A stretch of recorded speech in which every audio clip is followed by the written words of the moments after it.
All right, let's open up with a prayer. All brothers remove their head coverings. All sisters pray with their heads covered. And we face the east towards Jerusalem, where our temple was and where our temple in Hamashiach shall return. Brother West, can you open us up with prayer, please? Abba, Father, Yah, Covenant Alim, Abraham, Yishak, Yaakov, Sovereign Elohim. We pray to you, Father Yah. We thank you, Father Yah, for preserving us, Father Yah, and allowing us to see another one of your holy Shabbats, Father Yah. We pray, Father Yah, that today, that we, as we seek to divide your word properly, Father Yah, we pray that your spirit be upon us, Father Yah, and that we're able to do your ministry, Father Yah, and not our own, Father Yah, and that we're able to speak your words and not our own, Father Yah. And we pray, Father Yah, that this message and these words go out to all who you need to hear them, Father Yah, and all those who are in need of your word, Father Yah.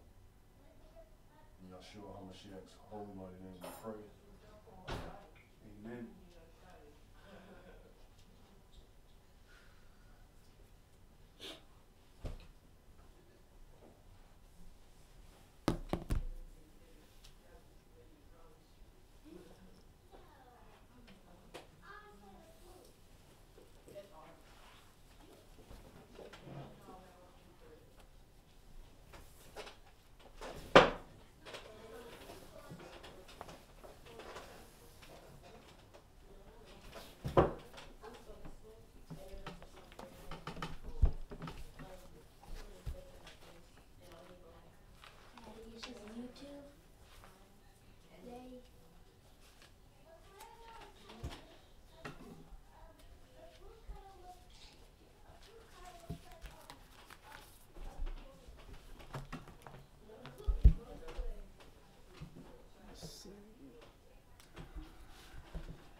All right, Shabbat Shalom.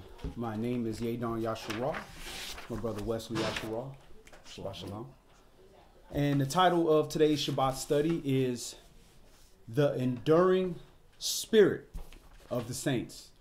The Enduring Spirit of the Saints. And one thing that Yahshua prepared us for was a endurance race. He let us know that we were going to have to endure. The Lamadim, they let us know that the disciples, they let us know that through great struggle and suffering and tribulation and patience must we enter into the kingdom, which means we're going to be subjected to a whole lot. This is a test. This is to prepare us for the sabbatical kingdom and prepare us for the kingdom where there is no devil to blame. You're going to have to be able to walk in holiness. So if you can carry your vessel in somebody else's land properly, then you can come into your own land and carry it properly. So while we're in this process, we're being intentionally allowed and proven in this test to burn off the impurities that this world put onto us. Now, the issue is, can we endure through our own flesh? Can we endure through our own mistakes and our own transgressions?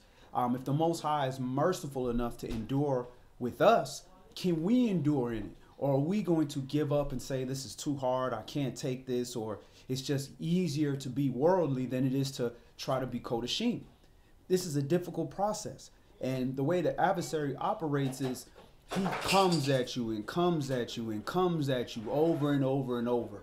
And if you're going to equate peace with not being troubled by anything, you're setting yourself up for a huge disappointment, because the adversary is not going to stand by and just allow you to just do as you please. Just serve the Most High uncontested and everything just be fine. Nah, he has people that are already gave up and already deciding they don't want to do the work. He has those people already. But the individuals who are trying to fight through it and trying to tarry and be patient with the Spirit, he's attacking those people, because he wants those people as well. So that's what we're trying to do. We're trying to endure through this, and we're trying to make it through all the trials and tribulations in our lives and all the letdowns. And it's not even our own letdowns. When you carry one another's burdens, you feel for your brothers and sisters too when they go through things. So it's a constant situation that you're going to have to deal with when you're dealing with Israel, because we're still learning how to walk away from the curses that we have control over. But what the Most High shows us in these scriptures is that those who wait on him and put their trust in him, he is going to give them the spirit and the ability and the energy to push on, to continue. When you fall, he's going to carry you. So that's what we need to focus on. You may look at this huge mountain that you have to go up, and you have to go up the rough side. But when you understand that as long as you put forth your best effort and you endure, the Most High is going to give you the spirit to make it to the end. So we're going to first open up in Matthew chapter 24. Matthew chapter 24.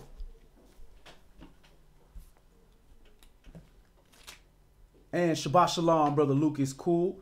Shabbat Shalom, Ariel Smith. Good to see you, sis. Shabbat Shalom, Eviava J. Joy. Good to see you. And Shabbat Shalom, Sharon Pinky. Good to see you, sis.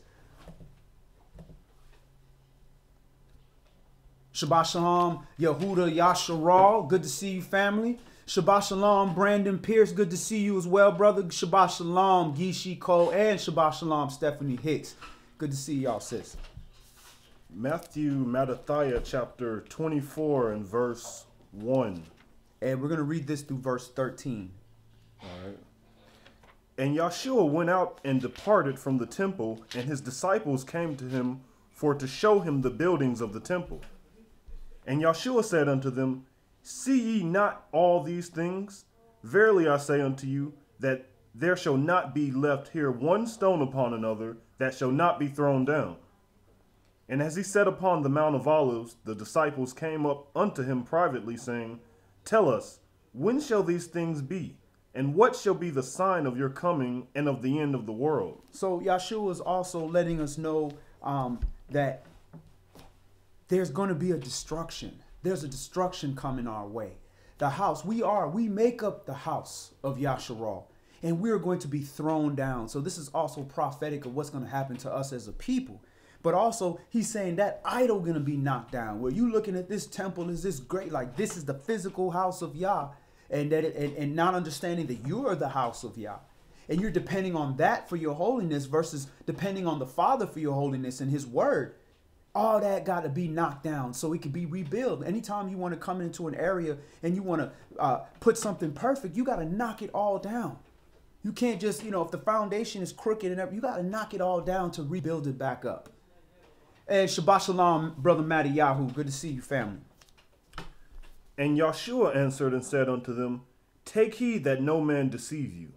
For many shall come in my name, saying, I am Mashiach, Messiah, and shall deceive many.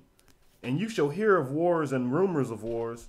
See that you not be troubled, for all these things must come to pass, but the end is not yet. So he's also letting us know there's going to be some tumultuous times. There's going to be all these rumors of wars and World War III getting ready to start, and the war in the Middle East, and the war in here in Crimea or whatever. All these different wars, you're going to hear about it, but these things must come to pass. The wickedness has to abound to a point where it has to be destroyed. You have to learn to have peace in those situations. What's going to be is going to be. It's just like if you live in an area where it's a war area, you got to expect, hey, look, if it's going to go down, it's going to go down. I can't be walking around here fearful. This is the scenario, this is the situation that I live in. Go ahead. For nation shall rise against nation, and kingdom against kingdom, and there shall be famines and pestilences and earthquakes in diverse places. And all these things are the beginning of sorrows. Then shall they deliver you up to be afflicted, and shall kill you, and you shall be hated of all nations for my name's sake.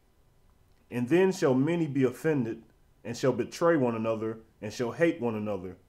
And many false prophets shall rise, and shall deceive many. And because iniquity shall abound, the love of many shall wax cold. All right, so it's talking about before these end comes, you're going to see a period of just unnatural affection. They're going to deliver you up to be afflicted, snitch on you. They'll try to kill you. You'll be hated of all the nation for his word's sake, for his name's sake. And many shall be offended by you because you stand for something.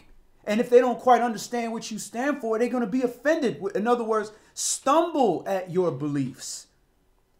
And many false prophets and people are going to hate one another. And how you hate one another is when you don't keep the commandments towards one another. Now, if they don't understand the commandments, then, they're ignorant. But when you have people that understand the commandments, but they're still operating against the commandments towards you, that's hate. Hating one another. All these false prophets arise and telling you all these different things. Thus says Yahweh, that Yahweh told me this and Yahweh told me that. And they're going to deceive many. And because of all this iniquity, because of all this constant stuff that you're dealing with, this constant pressure of just being stabbed in the back, stabbed in the back, stabbed in the front, this wickedness, watching your brother suffer, watching this good brother take the fall, doing all this, doing all these things, and it just gets so bad, the iniquity abounds so much that it causes a root of bitterness to grow in your heart. And that's when it causes the love of many to wax cold. And you got to understand that is the intention of the adversary. Let me bombard you with so much negativity, so much darkness, and so much wickedness that you have to harden your heart in order not to be crying all the time, in order not to be depressed all the time. You have to act like all this wickedness is okay. That is the goal of the adversary. Be not transformed to this world. You came out of that. Your heart was already hardened so that you could walk with your head up in amongst all this fear that you had. Nah, it's not saying that you need to walk around fearful, but you got to let Yah be your fear. Let him be your dread. Give it all to him. That way you have one focus. One focus. Everything else out here is going to happen. People are going to do what they're going to do. But you focus on what you can do. You focus on making the changes because we all have the changes in our own individual lives that we have to work on. Focus on that. Don't focus on the action that somebody else is constantly doing or focus on Trump and what he's doing. Okay, pay attention, but that's not your focus. You speak, you rebuke, you admonish, and you leave it alone. And you put your focus on your actions because you have to endure unto the end. And as long as you said in your mind that I'm going to endure through the flesh is what we're enduring. If we can endure through that and allow the spirit to make it to the end, y'all gonna carry the rest of the journey because you can't make it on your flesh alone. And Shabbat Shalom, brother Enoch, brother Hanak, good to see you, family. Go ahead, brother. Verse 12, and because iniquity shall abound, the love of many shall wax cold. But he that shall endure unto the end, the same shall be saved. All right. But he that shall endure to the end, the same shall be saved. And what end is this? The end of the world? Everybody not going to make the end of the world. The end of your life? Your end. You give your best fight. If your end happens to be when the new bodies come and you get a new body, then guess what? If you endured to that end. If you died at 30 years old, you died at 90, you died at 100, you endured. You fought constantly. I did not give up. When I messed up, I got back up. When I did a transgression, I repented. I restored. I didn't allow somebody else to harden my heart because of their actions. I kept fighting. I kept doing good. I never got weary in well-doing. Those will be saved. Those will be fit for the kingdom because they endured. What are you enduring? If everything is great and everything is working great, you just keeping the commandments and everything work out for you. Everything is just beautiful. What you enduring? That's too easy. That's being an unprofitable servant when you just keep the commandments. That's the base. That's the whole duty of life. Fear Elohim and keep the commandments. That's par. What are you doing above that? Just being par is enough to get you attacked. Just being par. So imagine when you're profitable and you start doing works, how many attacks are going to come your way. The issue is when you start getting attacked, it's not going to touch you. It don't mean it's not going to touch your feelings. It's not going to touch your emotions. You're not going to see things that hurt you. Nah, but it ain't going to touch you. Because you are saved by the works. And whatever mistake you made, your works get burnt up, but you're saved by those works. So endure. Yah will give you the enduring spirit if you turn to him. There's going to be times when it's too much for you and you're broken down and you feel like you can't go no more. There's a place in your body when you are doing exercise and you're pushing and you're pushing and you're pushing and you can't go anymore. And you feel like I can't go no more. And you feel like that's the point. Studies show you can actually go beyond that. That's your physical point. Now you got your mental strength. Your spiritual strength where you can run an extra mile. You can continue going. The body been finished, but the rest is your spirit. That place is where you need to be, where your body can't take no more. Your flesh can't take no more. You relying on mental strength, mental stability, and you're relying on spiritual strength. That's where the growth is. That's where you have to get to be. But if we always running from that pain, we always running from that struggle, you never get to develop mentally and spiritually in that regards. And this is why Yah allows these things on us. Because it's burning away our weakness. Now, what you don't want to do is purposely do all these wrong things, knowing it's going to elicit negative results. That's different. That's you doing that. Let's stop right there. Let's go to 2 Thessalonians chapter 2. And Shabbat Shalom, Tiombe Gorham. Good to see you, family. And Shabbat Shalom, Ari Yahuda Dahu. Good to see y'all. 2 Thessalonians chapter 2. Hold on 1 second, bro. All right.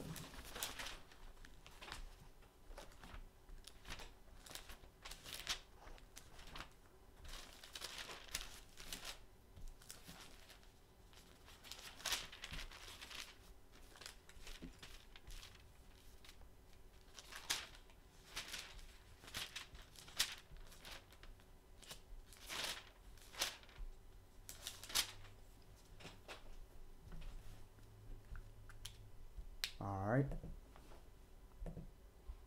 2 Thessalonians chapter 2. Now we beseech you, brethren, by the coming of our Master Yahshua Mashiach, and by our gathering together unto him, that you be not soon shaken in mind, or be troubled, neither by spirit, nor by word, nor by letter, as from us, as that the day of Mashiach is at hand. All right. So be not soon shaken in mind. Be not troubled, neither by the spirit, by the word, nor by letter, about this day of the Mashiach, the return of the Mashiach. Yes, he's warning you, letting you know this is a serious thing. But where's your faith? Where's your belief? Why would the Most High equip you with this understanding and equip you with these tools, with this word to tell you how to make it home? You can't allow that to trouble you. You have to focus on that faith. You have to say, listen, I know this is going to be a rough, rocky road, but do I have any other choice? What was it? I think it's the second of Cedrus. I want to believe it's chapter 16 or 17. It talks about the path of Yashra'al. When the Cedrus was talking to one of the angels, it said, look, the path to the kingdom is like one narrow path, only enough for one person to go at a time. On one side is this deep water abyss. The other side is an everlasting burning fire. And the only way to get to the kingdom is to walk through that one path. You going to sit there and worry about what's on the left or the right? Nobody else can walk with you. You're going to have to walk on your own. It purposely said enough for one person to go at a time, which means you're going to have to walk that on your own. You can't worry about that. You can't do nothing about the left or the right. You think the Most High is not in control whether or not you're going to drown in the bottomless abyss or burn up in the everlasting fire? The Most High in control of all that. You got free will. You don't have free reign over what's going to happen in the future. That's Yah's will. So that means you have to focus on your walk. Focus on your walk. If it's only enough for one person, I got to focus on my walk. But if I'm focusing on my walk, not focusing on all this and this fire over here. No, focus on your feet. Where's your ground? Where's your foundation? This word. Focus on this word. Don't focus on this consequence here and this consequence there. That's the wrong focus. Be aware of it. Don't be a fool. So that you walk circumspectly. If you know, listen, if I just walk through a landmine, I don't want to run through it. I want to take careful and look at what I'm doing. I might step on something and blow everybody up. So I need to know that. But I don't need to sit here focusing on all that stuff. I need to focus on my footsteps and make sure I get through that. So this is what they're telling them. Listen, this is for you to understand the severity of this. But don't be troubled in your mind. You think your father don't love you? He loved you enough to give you the spirit. That means he wants you to make it home. Go ahead. Well, I got a quick question. Sure. So with that in mind, bearing that in mind, that is a single walk, you know what I'm saying, and you have to definitely give heed to your steps. How do you then go about helping other people in their walk? Can you even help other people in their walk with that in mind? If you see there's a big gap between two buildings. This building is on fire. The other building is the only way, and it's too long for you to run and jump. You know you got to get across. You want to help people. What is a leader going to do? A leader's going to find a way across to that building. So he says, looks up, he sees the big 4x4, and he takes the 4x4, casts it down, and he puts that straight path across. Here's only enough for one person to go at a time. And he goes across. And all right, take your time. Tight ropes across. That's the best way you can help somebody. You do the thing that they need to do. And you say, listen, be careful. When you get here, it starts to dip a little bit. Take your time and slow down right here. So you can only tell people by experience. You can only tell people where I read in the word that this is how we need to handle that. But you can't walk for them. Imagine trying to carry somebody tight roping down that, man, you're going to fall up. That person, get afraid. You're going to both fall over. All right, that makes sense. So purposely it's made that only one person can go at a time. And this is, this is like metaphorical. I hope it's metaphorical. No, definitely. But, at the end of the day, that's the best that you can do. You talk to people, you rebuke people, you admonish people, then you do the thing that you're telling them to do.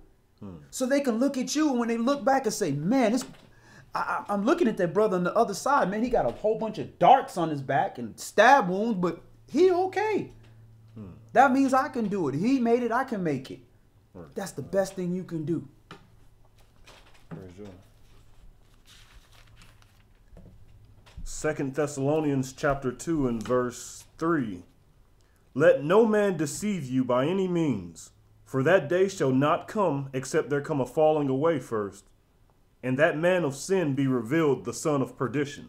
All right. So in understanding that if we believe that we are in that latter time where the Mashiach is approaching, he's getting ready to come, before that can happen, we know prophetically the devil has to be casted out.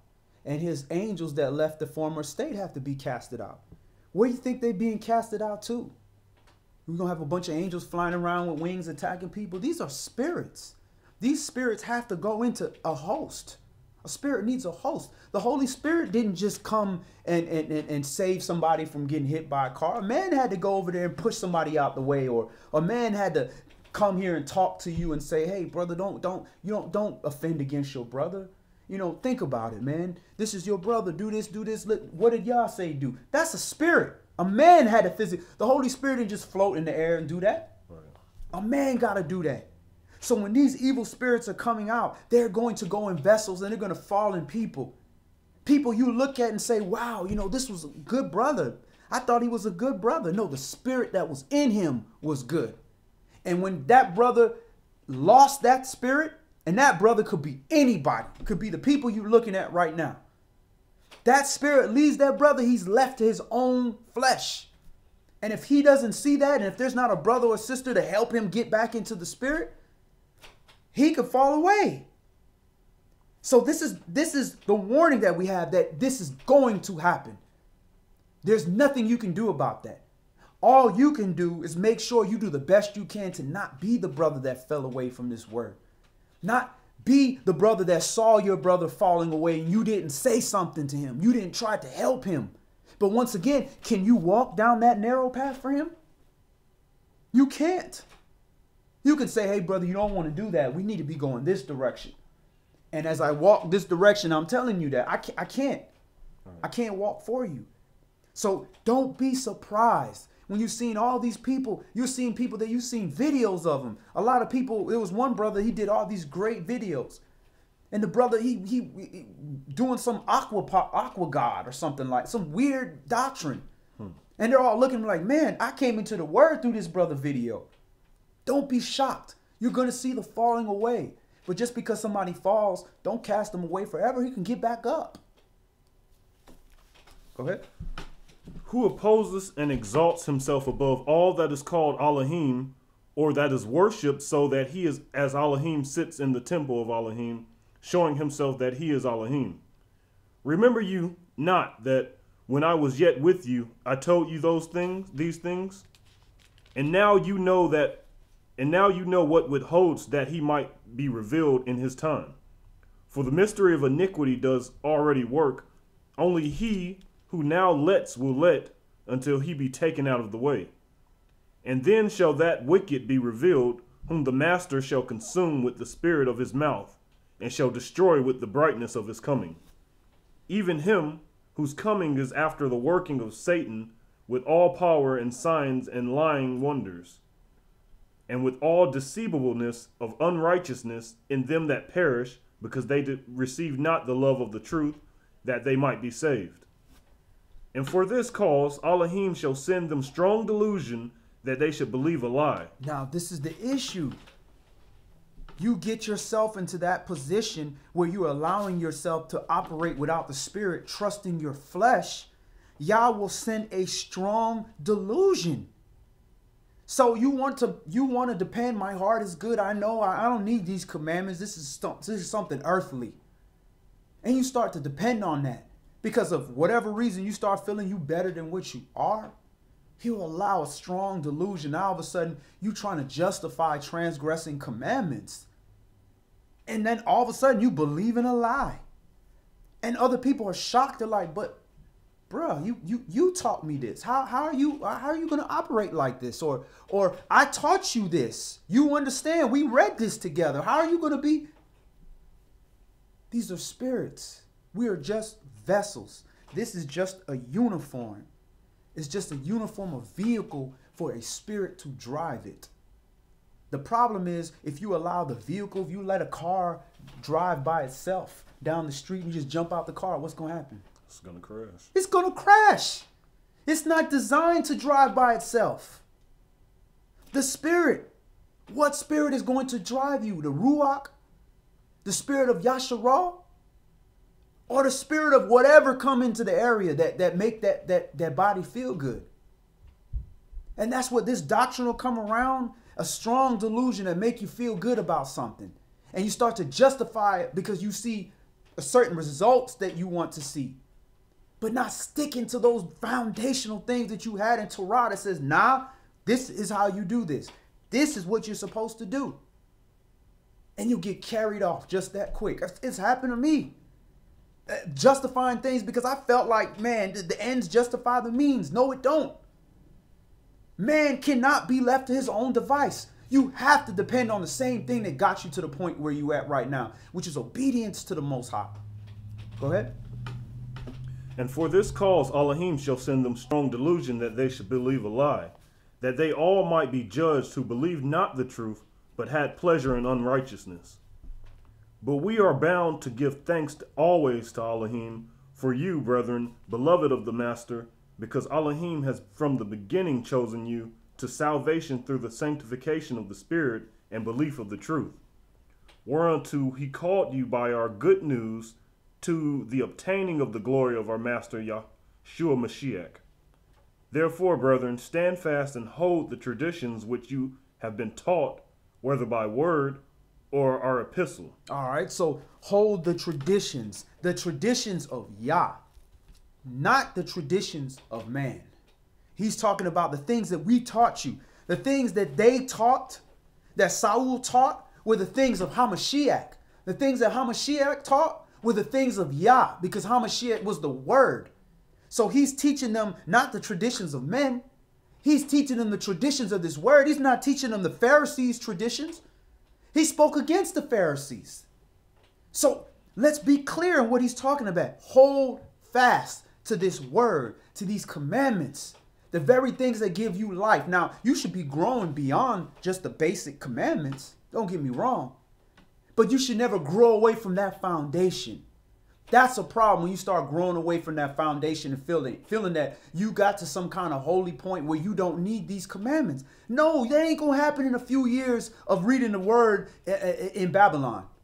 No, don't fool yourself. Folk think they read the book for a couple years and all of a sudden they understand it.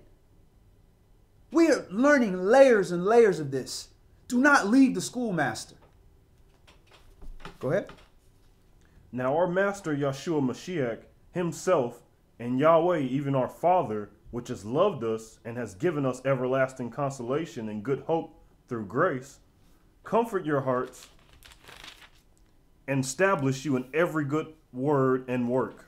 He comforts your hearts, which means when you feel like, man, I'm out here by myself. Ain't nobody here. It's just all on me. The whole world is against me. Things are so rough. All this comes about. Yah is going to comfort your heart. He said he's going to send you the comforter. The comforter with a capital C, which is his Holy Spirit. The Ruach HaKodesh, the Spirit of Truth. And the Spirit of Truth to tell you, no, you're not alone. First of all, you didn't do this by yourself. This is a spirit. There's a host of spirits that help you. Elohim is a plural. They helped you. And furthermore, what about your brother that's still here? He helping you. And your sister and your mom and your dad and your friends and your family. The ones that you ain't seen them for a while, but they just happen to show up right at the moment that you need them. That's Yah being there for you. And matter of fact, you could be all by yourself and there's nobody around you. You still wouldn't be by yourself. Yah is with you. Emmanuel, Al is with us. And then it says he's going to establish you in every good word and work. So continue doing what you know is the right thing to do. Good. And Yahshua gave us a definition of good. Ain't nobody, don't call me good. Ain't nothing good but my Father above. So the things that Yah gave us to do, that's the good word and the good work. And he's going to establish that. So don't give up. Keep pushing. Trust it. We trusted our own selves and you saw where it got us. Depressed, beaten down, worldly successful but yet depressed. Or worldly successful and brought down low. Or never making it to the top and you understand why I'm looking at all these people doing wickedness and they making it. If that was for you, the Most High would have allowed you to be in that situation. But he loved us so much he said, nah, my servant's not ready for that. If he gets that kind of accolade or that kind of reward, he's going to kill himself with it. So I want to train him up in the way and establish him so I can give him his inheritance and he can keep that forever. That's mercy. Let's move on. Let's go to Yashra'al, Isaiah chapter 40.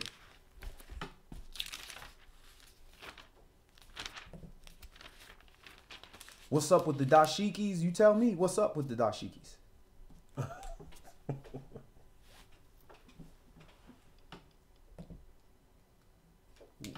What do you want to see? You want to see the fringes? What's the problem? I don't know. What's up with this lesson? Any comments on that? Or we gonna talk about clothing. All right. That's Monday, Sunday through Friday. We talk about clothing all day long. You can go to the website. Isaiah. 1 second. Let me get there.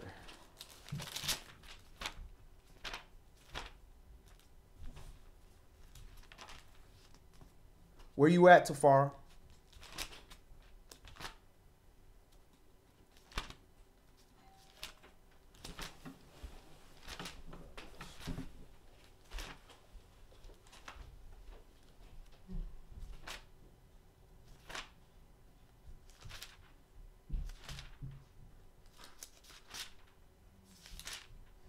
Boy, these Roman numerals.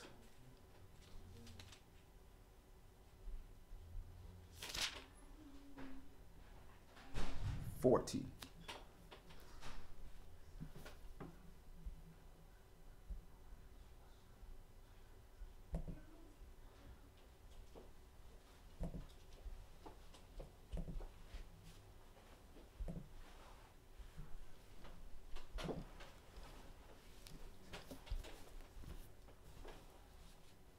You ready? Who's that? You Keskiel? Yeah. Yeah, let's wait on you, Keskiel. All right. We're going to Isaiah chapter 40.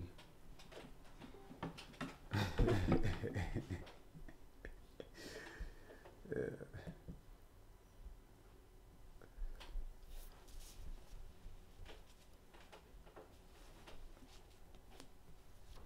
You know, it's a Shabbat Shalom.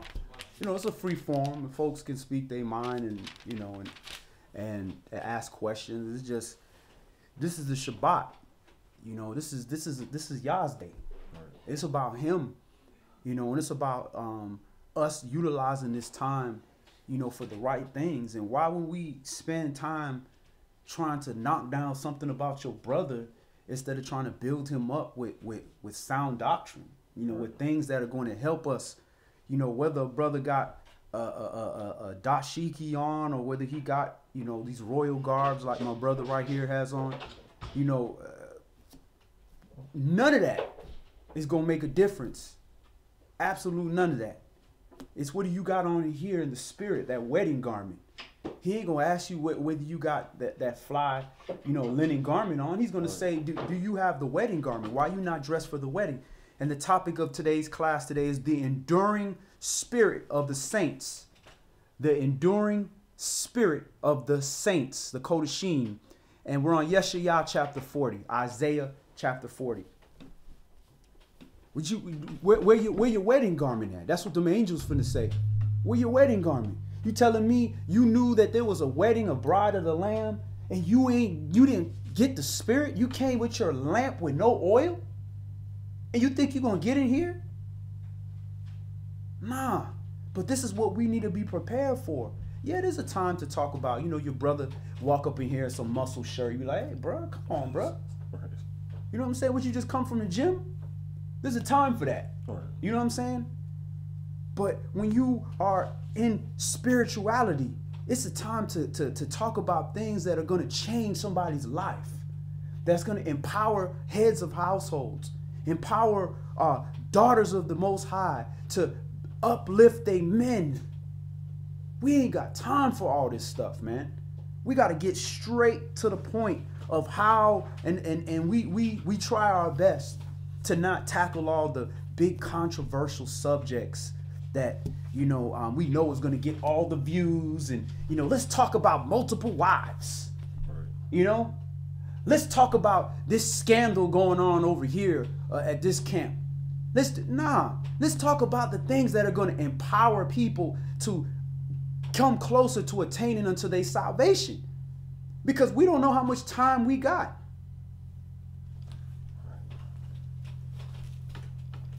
All right, so we're at Isaiah Yashra'al chapter 40. And let's start this at verse 1. Comfort you, my people, says your Elohim. Speak you comfortably to Jerusalem, and cry unto her that her warfare is accomplished, that her iniquity is pardoned.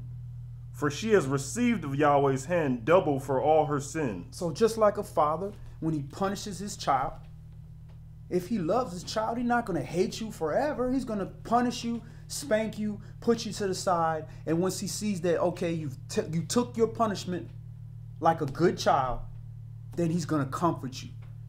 Well, baby, you know it. You know this line they always tell you. Well, you know it hurts me more than it hurts you. Well, your behind ain't sore, Dad. How does hurt you? Right.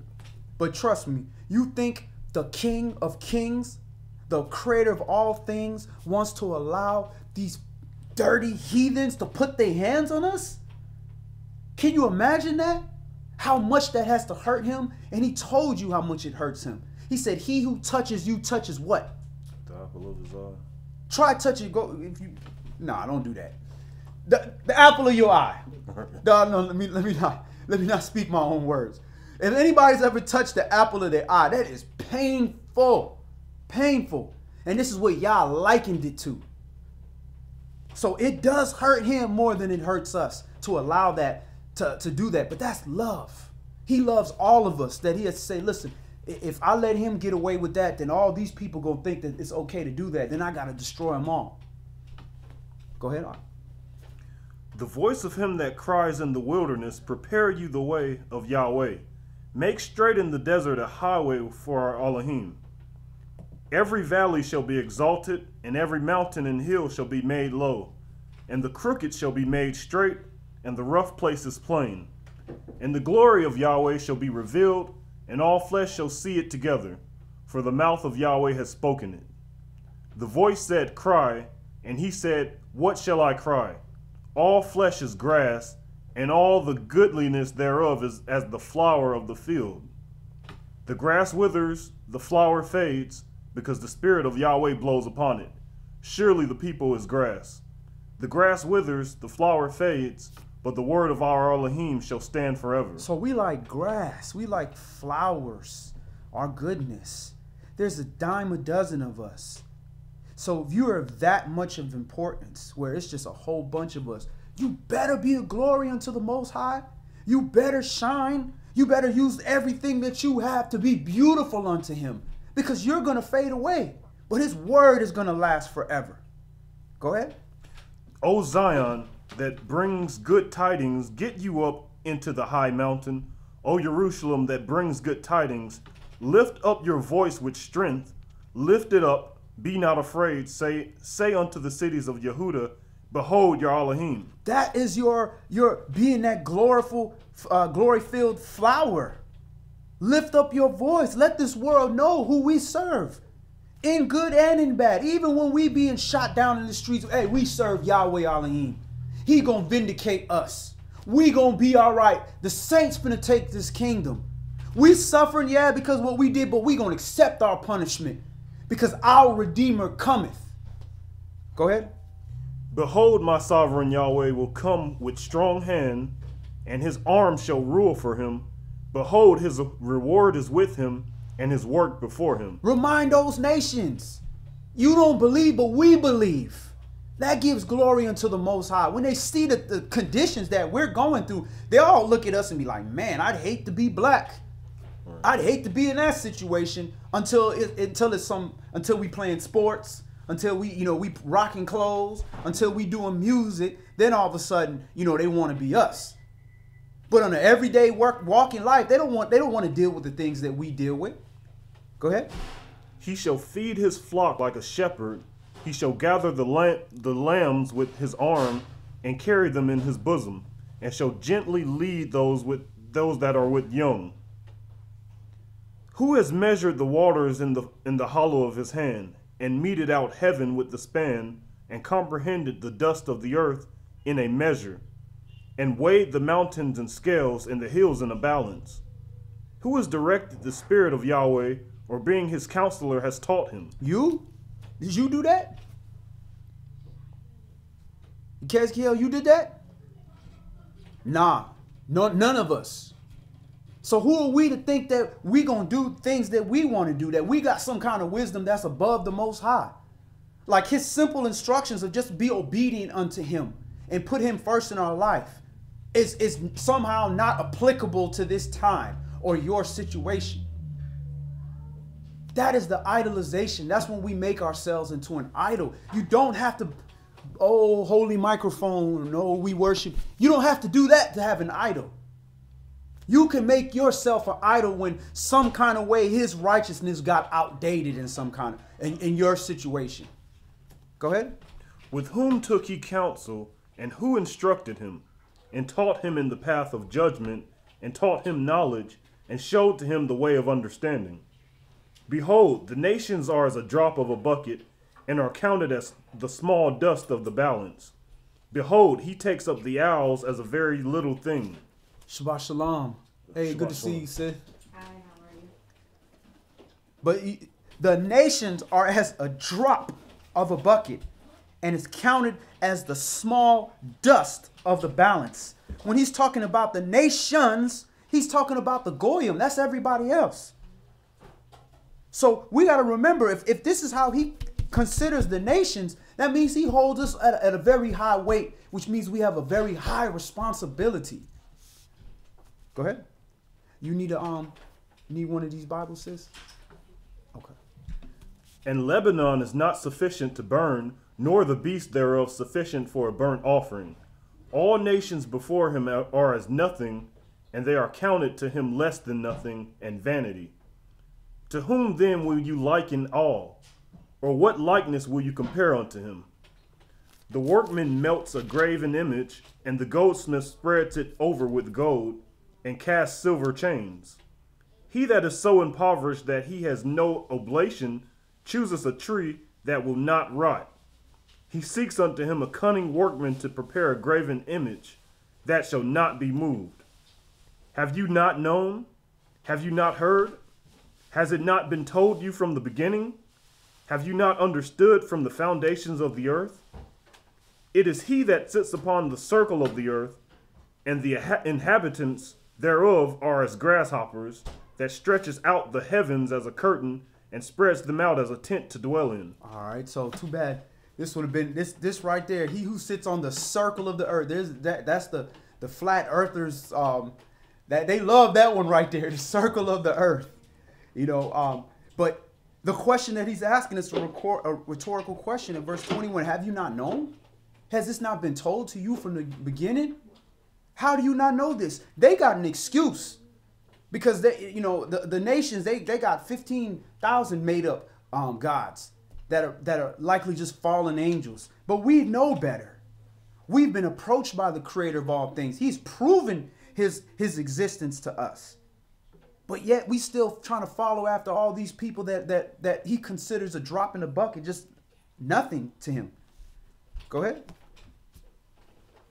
That brings the princes to nothing. He makes the judges of the earth as vanity. Yea, they shall not be planted. Yea, they shall not be sown. Yea, their stock shall not take root in the earth. And he shall also blow upon them, and they shall wither, and the whirlwind shall take them away as stubble. To whom then will you liken me, or shall I be equal? Says the Holy One. Lift up your eyes on high, and behold who has created these things, that brings out their host by number.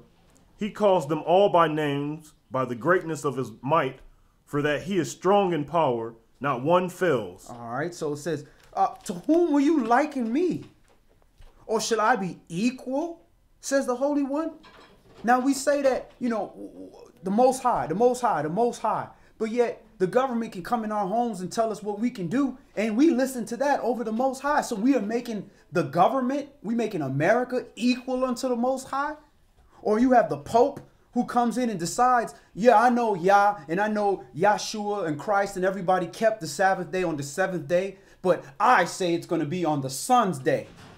And we're going to agree, we're going to listen to that. So we likening the same people who killed Christ, we likening them to Hamashiach. We liken him to the Most High. Now we won't come out of our mouth and say that. We come out of our mouth and say, I want to thank God for this and this. But at the end of the day, we equaling our Most High to whoever we allow to have power in our lives. And again, once again, it doesn't have to be a government. It doesn't have to be a person.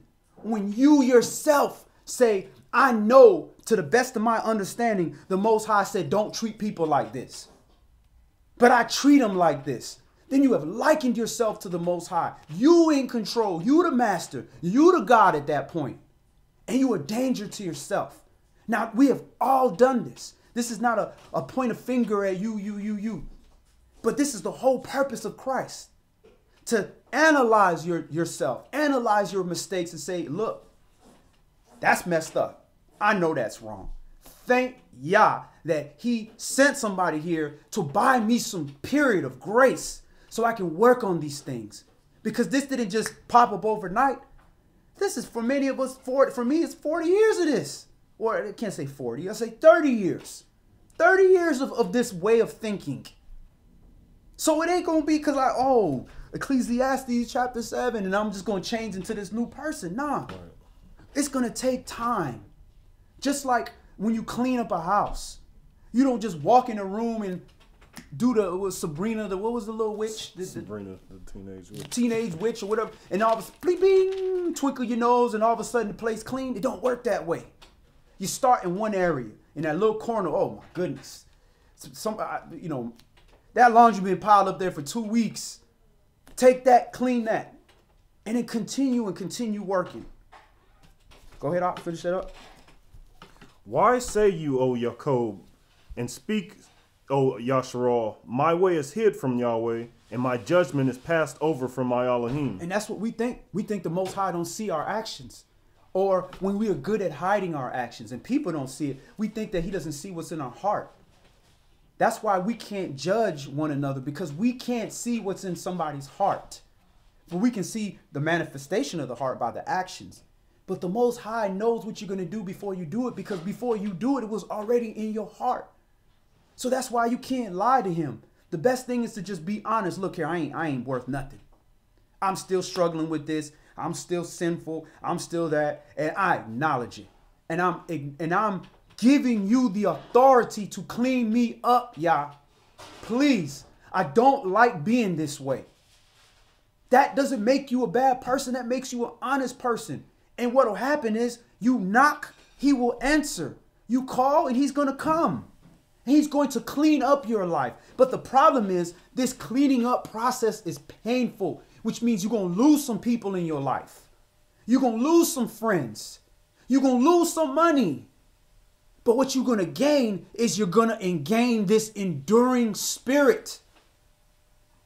You're going to gain support of the Most High to make it through, because you have decided and you have, with your free will, authorized the Most High to make you the diamond that you are. A diamond cannot be produced without pressure. It's just a black coal. It takes pressure. But we want to be that diamond without pressure. You know what that is? That's cubic zirconia. Go ahead. Why say you, O Jacob, have you not known, have you not heard, that the everlasting Elohim, Yahweh, the creator of the ends of the earth, faints not, neither is weary? There is no searching of his understanding. He gives power to the faint, and to them that have no might he increases strength. He gives power to the faint. You know how many times I wanted to faint? Y'all have no idea the stuff that we go through in this walk.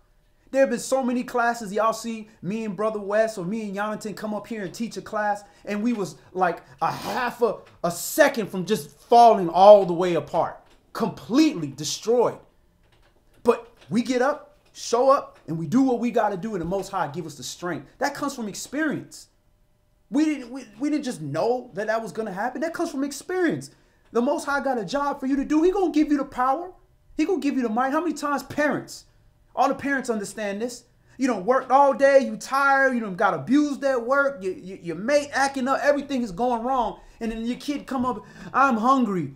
Are you ready to just fall? Somehow you get the strength to get up and go feed his little bad behind. The Most High going to give you the strength to do what you do, because when you do it now, you're doing the works of the Most High. Period. Go ahead. Even the youth shall faint and be weary, and the young men shall utterly fall. But they that wait upon Yahweh shall renew their strength. They shall mount up with wings as eagles. They shall run and not be weary, and they shall walk and not faint. There's your motivation. Even the youths. So you saying, oh, well, I'm strong. I'm a youth. I can do this. That's what the young people think. They think, oh, I can do all this because I have this earthly strength. Until Yah remove that spirit from them, and they realize, oh, I done stepped in a little bit more than I can handle, and now they ready to faint. Oh, I can't handle this, is too much. Let me go take a time out. The spirit, they that wait on Yahweh. Can anybody explain to me what waiting on Yahweh is? Any opinions? Facts.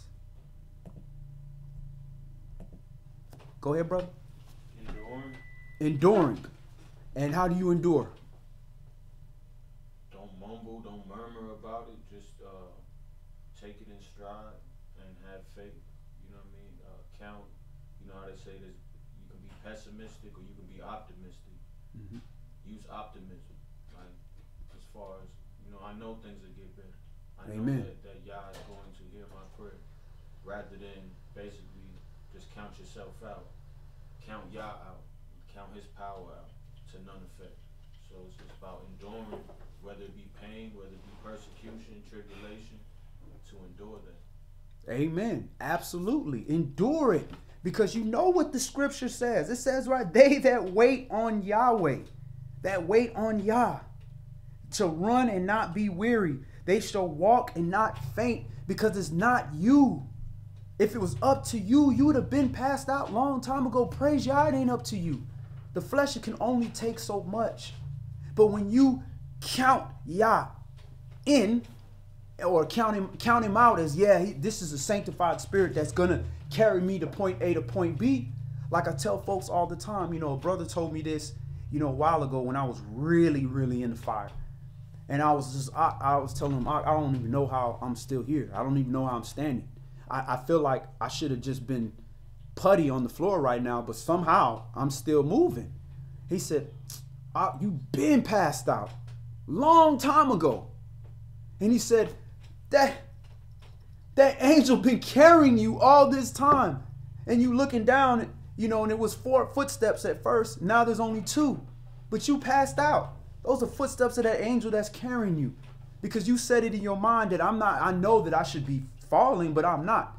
It's almost like some of us that have been in altercations where you get hit so hard that you like, oh, surely I'm going to be knocked out. This was the blow of all blow. He caught me square. And then you like, oh, I'm not knocked out. So then you get this re-energizing feeling like, oh, you about to get it now. Because if that's all you got, this is how it is in the spirit. You think that there's no way. And only way I could have understood this is that saying that Yah's not going to give you more than you can bear. So you say to yourself, oh, he would never do that to me. He knows that I would never be able to handle that. That's what I thought. I thought that's what that meant. Oh, he would never do me like this. He would never do this to my family. He would never hurt me like this because he knows I would just fall apart. That's not what that means. He's going to make you stronger. That's what that means. And I said, oh, that's what that means. You're going to equip me to deal with all these things. That's what Yahshua knew when he was praying and sweat was coming like blood down his face. But if it's your will, Yah, and Yah gave him the strength to go up there and take that torture stake for us, just to turn around and say, forgive them, Father, for they know not what they do. I probably would have said lightning bolts on all you. I'm putting cases on all you. You know what I'm saying? I would have did. All right, you think you could? King Kong ain't got that. That's what I would have did. But Yahshua would turn around and pray for him, just like Stephen did, the martyr. That's a level that where you love your people so much that you can see, you know what, they don't know what they're doing. But we don't look at that. We think of ourselves. We finish that up? Yeah. Let's go to Tehillim chapter 27, Psalms chapter 27. That's right, the shield of Yahshua.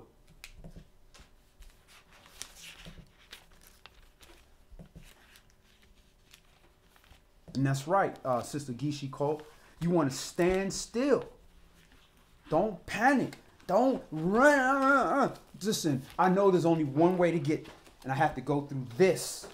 We talked about second. What chapter was that in second Esdras? With the fire on one side and the abyss. Chapter 7. There's no way around it. You know, it all lines up because it's like if Yah sees the finished product for all of us, then of course he knows like, okay, my son can only take this amount of weight. You know, Mm-hmm. and I just think about that metaphor you always give about lifting weights. You know, he's not gonna give us something that's just gonna completely crush us. Right. He's just gonna give us enough that's gonna make us stronger, like you said. Right. So. And we have to do the same thing. Sometimes we hold people to a standard that they're not ready for. you know, and we have to be judges of that. We're not Yah, so we don't know that. But when you see somebody's buckling under the pressure, sometimes we gotta, you know, it's difficult for leaders sometimes because we're like, we gonna make it. Nah, the kid's tired. You gotta take a second. Moshe was like, man, we're not gonna be in here 40 years. Let's go. Come on. But nah, you got people that's causing 3,000 people to get killed off. You're gonna have to take a break for nobody make it out of here. Tehillim, Psalms, chapter 27. And, you know, these things are lessons that you learn. And the Most High, like you said, the Most High sees the finished product. Time is three-dimensional for us, where we're living through it. And we got longitude and latitude to step forward a little bit, step back, step to the left, step to the right. But at the end of the day, the story is Yashra'al shall be saved, period. We're not going to change that. So he knows the finished product. He knows the spirit that he put in you. And there's angels leading us in the way that are saying, nah, bruh, you finna be a king. You finna be a queen. You finna be Kohen. You finna be bruh, I don't care what you got to do. Make it happen. Get it done. And that angel is not coming back to Yah. Said, you know, this man didn't want to listen. Does he have legs? Does he have arms? Yes. And you roll up in that wheelchair, praise Yah. You're going to show up. So that's your choice. Praise Yah, he was merciful and didn't put us all through that test like that. Psalms chapter 27, Tehillim, in verse 1. Yahweh is my light and my salvation. Whom shall I fear? Yahweh is my strength, is the strength of my life. Of whom shall I be afraid? When the wicked, even my enemies and my foes, came upon me to eat up my flesh, they stumbled and fell. You can't make that happen. Though a host should encamp against me, my heart shall not fear. Though war should rise against me, in this will I be confident. One thing have I desired of Yahweh, that will I seek after, that I may dwell in the house of Yahweh all the days of my life, to behold the beauty of Yahweh, and to inquire in his temple. For in the time of trouble he shall hide me in his pavilion, in the secret of his tabernacle shall he hide me, he shall set me up upon a rock. So let's look at that. One thing that I've desired of Yahweh is that I seek after, that I may dwell in the house of Yahweh all the days of my life, to behold the beauty of Yahweh and to inquire in his temple. For in the time of trouble, he shall hide me in his sukkah, his pavilion. In the secret of his tabernacle shall he hide me. He shall set me up upon a rock. So how are we going to hide in his tabernacle? We have to stay in the hedge of Yah. He created a hedge, a house, the assembly, us. We have to hide within each other. We have to hide within the commandment keepers. We have to hide within the commandments. Because one thing that should not happen to us, we should not be out Friday night, 3 o'clock in the morning, coming out of a club and get shot in the club. That should not happen to us. Why should that not happen to us? Because we keep the Shabbat. Because we hiding within the commandments. Now, if the roof fall down on you and you die, that's Yah's will. You was in your house. Or, you know, we in captivity, we in Babylon, and you have no choice. You have to work the club. You got to do security at the club because you got to feed your, I mean, it's just, this is the leg of your walk where you being punished, you being chastened. That's Yah's will. Yah knows the difference if in your heart you wanted to keep that Sabbath so bad, but you didn't have a choice. Your kids got to eat. And that's the difference between now and when we were in the kingdom. When we were in the kingdom, there wasn't no choice. You weren't supposed to profane the Sabbath, but we chose to do it willingly because we wanted to party with the other nations. That's different. But now you got some people, man, they're praying praying to the Father that they can be released of this burden of having to work on the Shabbat. Yah knows the difference. Man could point finger out, oh, look at you, you working on the Shabbat. Oh, you wicked person. But Yah knows what's in your heart. And he leads man and woman to repentance. So hiding in that pavilion is trust these commandments. Whatever you understand in these commandments. We don't understand them all. Trust in it. And when you trust in it, you're going to be protected when you realize soft words turn away wrath. Brother Yeskiel, can you hit that incense up over there, please?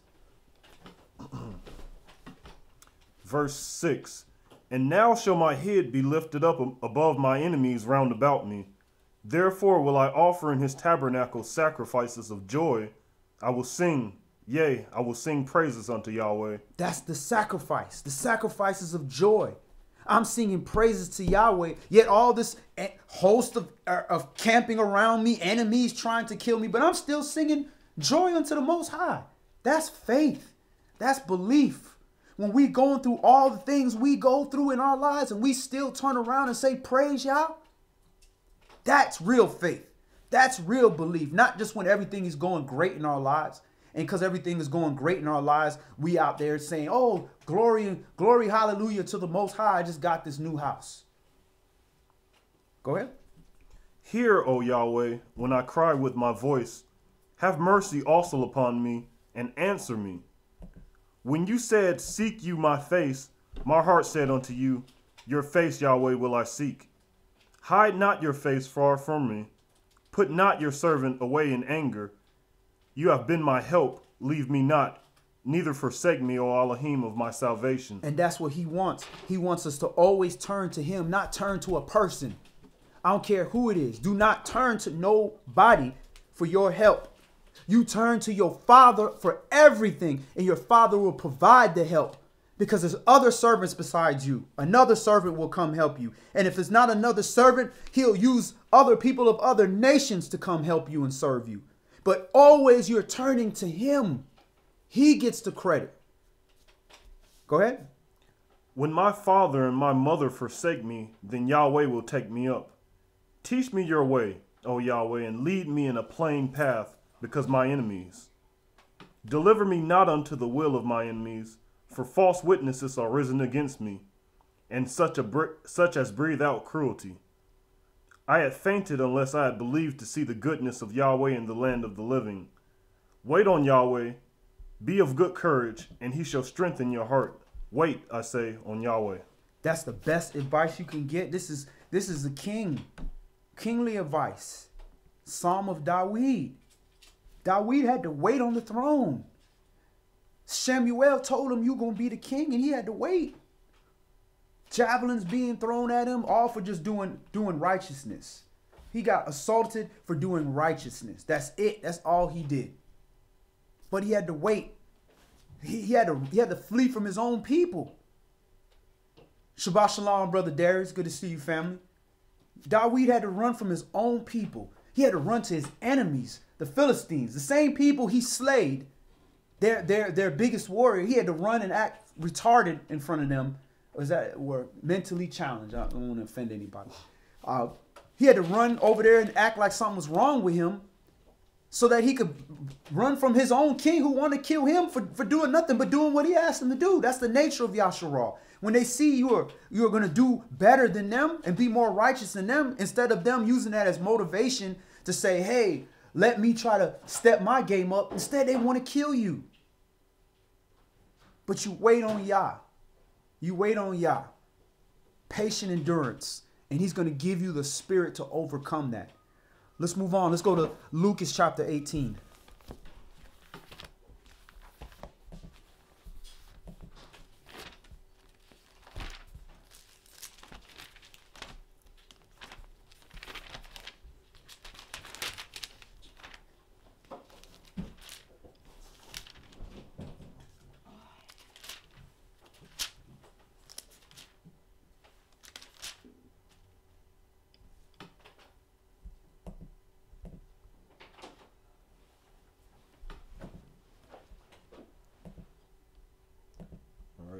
Luke chapter 18 and verse 1. And he spake a parable unto them to this end, that men ought always to pray and not to faint, saying, there was in a city a judge which feared not Elohim, neither regarded man. All right, so whenever he gets into these parables, we know that he speaks in parables because it's given unto you to have the understanding. So we don't want to just, look at this on surface level. We want to try to see what is the precept, what is he trying to get us to understand. And when you are looking at a parable, you want to start at the beginning and you want to start at the end. And you want to look at how he starts something and how he finishes something. This is like the framework for understanding something. Just like the beginning of the book and the end of the book is giving you the synopsis of what this is all about. So immediately he says here, and he spoke the parable to them to this end, that men always to pray and to not faint. So it's letting you know that prayer life has a lot to do with your endurance. The problem is with prayer, you got to pray, you got to believe, and you got to wait. And you got to keep yourself holy. There's a lot of things that you got to do to have the best opportunity to get your prayer answered. But we don't want to wait on all that stuff. We don't want to wait on Yahweh. We want microwave spiritual deliverance. But this is the key to your endurance. So he's starting this out, letting you know what this parable is about. Go ahead. And there was a widow in the city, and she came unto him, saying, avenge me of my adversary. And he would not for a while, but afterward he said within himself, though I fear not Elohim, nor regard man, yet because this widow troubles me, I will avenge her, lest by her continual coming she weary me. So even the wicked dude who don't even care about Elohim, you keep bothering me. Every 5 minutes, I ain't gonna say no names. Which one of my children do that? Just gonna keep over and over and over and over and over and over. Exactly. Hey, here, just take it. Here, just like George Jetson, just pull out the wallet, take out $1, and takes the whole wallet. It works. It works. So if this wicked man, it works with this guy who does not regard Elohim at all, how do you think it's going to work with the Most High? Is this man better than the Most High? Is he more righteous than Yah? Go ahead. And the master said, hear what the unjust judge says. And shall not Elohim avenge his own elect, which cry day and night unto him, though he bear long with them? I tell you that he will avenge them speedily. Nevertheless, when the Son of Man comes, shall he find faith on the earth? Interesting. I tell you that he will avenge them speedily. Nevertheless, when the Son of Man comes, when Yahshua comes, shall he find faith on the earth? Is he going to find people that truly believed that he was going to come deal with this? We constantly praying, just even today I had a situation, where, my daughter, she wanted to go to a little birthday party at the skating rink. And I'm like, is somebody working at the skating rink? Yeah, but we already paid for the ticket. I said, but is somebody working? Are they all volunteers there for free so you can skate around? Or is this person not able to relax and keep the Shabbat because you here? Because he got to work for you. Why he don't get peace on the Sabbath day? So the system is like, when you here, you got control. When they there, you ain't got no control because the government decide who the head of our household is. So I'm just sitting here and just like, man, this is just wickedness. That a man who took care of his family, did everything he had to do, is a judge who don't know me or know anything can come in here and tell me what my kids can and can't do. That's wicked. But yet you not gonna speak up for them when they in the streets getting shot down and do all. You gonna put them in jail. But you gonna take the power out of my hands? A good father, not an absent father that's been there from day one. But this is a wicked system, and we got the other brother who's dealing with the situation, which is, praise y'all, you think your situation is bad. This other brother's situation is way worse. And you should always think about that when you down. Man, I'm complaining about my shoes. I'm complaining about my leg hurting. What about that dude with no legs?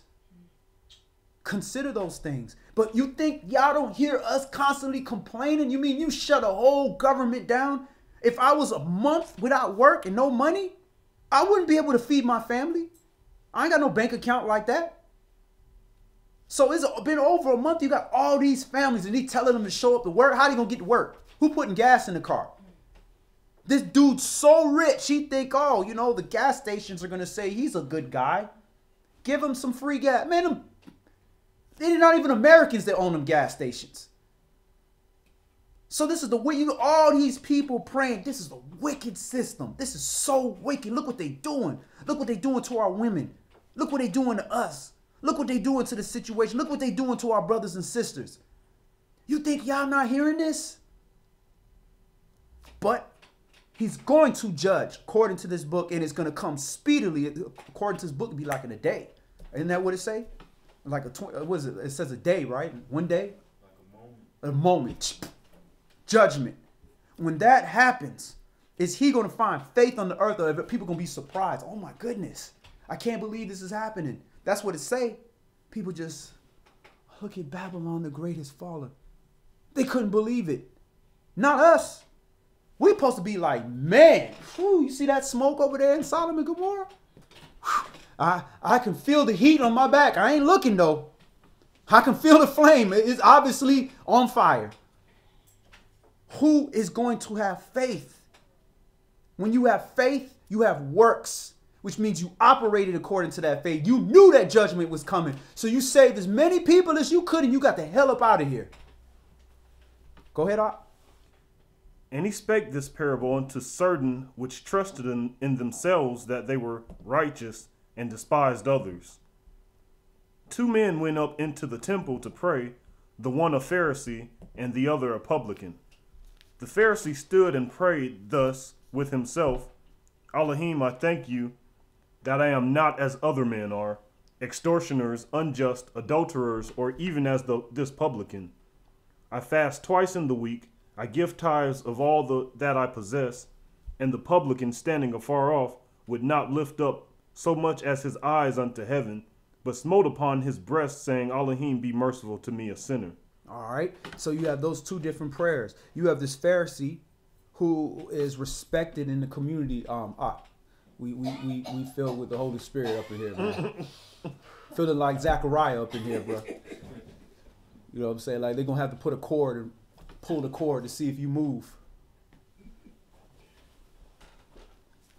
So it does. So, and that's the difference between those little sticks of incense and real frankincense and myrrh. It'll smoke up the whole room. But you have somebody who is perceived as a righteous person who's so-called didn't do a lot of bad things in their lives. And then you got somebody who's publicly known as somebody who is not the most favorable type of person. Sometimes that's to their own fault. Somebody who thinks that they're better than what they are. Then they're going to be very judgmental and pointing in their prayers and pointing in their lives, pointing at people. This guy right here, this guy right here. What it got to do with you and the Most High? You think the Most High don't see what this guy doing? Focus on what you got doing. If you're not going to pray for this brother, why are you mentioning these people? Pray for the people. If you were like this, then you definitely should be like this and say, and while I did all this wickedness, help my brother over here too, man. He's struggling. I don't want him to fall into something he can't get up from.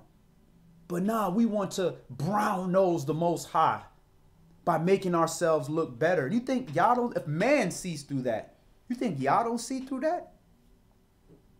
And this is why many of us, we don't have that issue, because we know we just like Saul. You think Saul had that issue? Saul didn't have that issue. Saul was like, man, I got bodies. You ain't gonna have that problem. I'm gonna confess my sins. Dawid had bodies. He ain't worried. He gonna confess his sin. But the dude who feel like he perfect. He can't see the little things in him that's heavy transgression to the Most High because you're ignoring it. Busy looking at somebody else's transgression. Go ahead. 14. I tell you, this man went down to his house justified rather than the other. For everyone that exalts himself shall be abased, and he that humbles himself shall be exalted. So if you want to be exalted, humble yourself, so the Most High can get all the glory of raising you up. Or you can make yourself big by trying to step on whoever you can step on and use whoever you want to use so you can make it to the top. Then you did that. And when you do that, you're going to fall.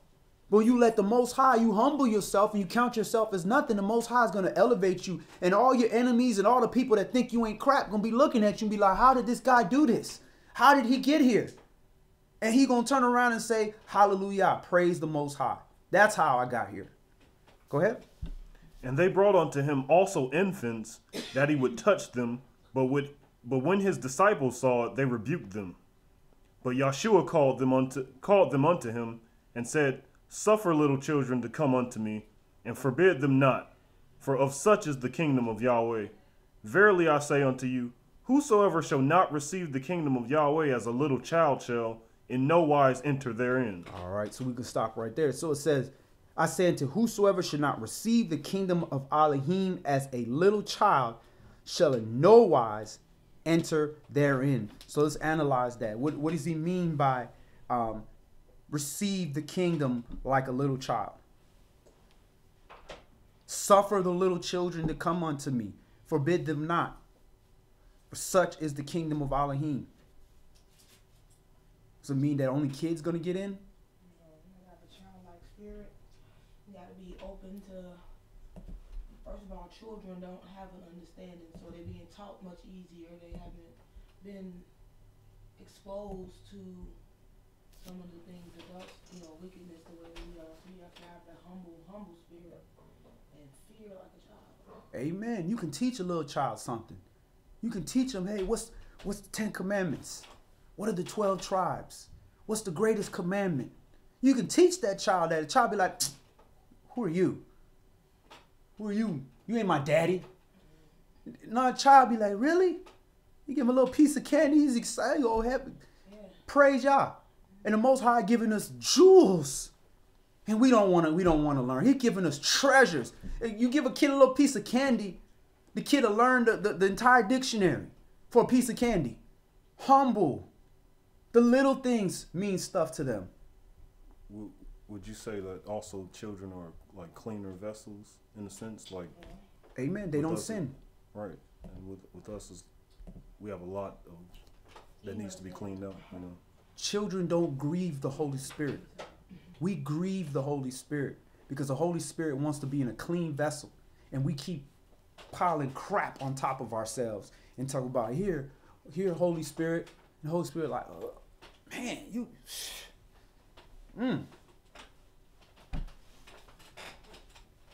Go ahead, Op.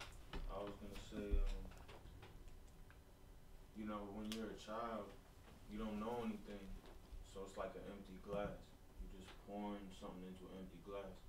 When you're an adult, it's like your glass is full of all these worldly things, all these things you've learned through your life.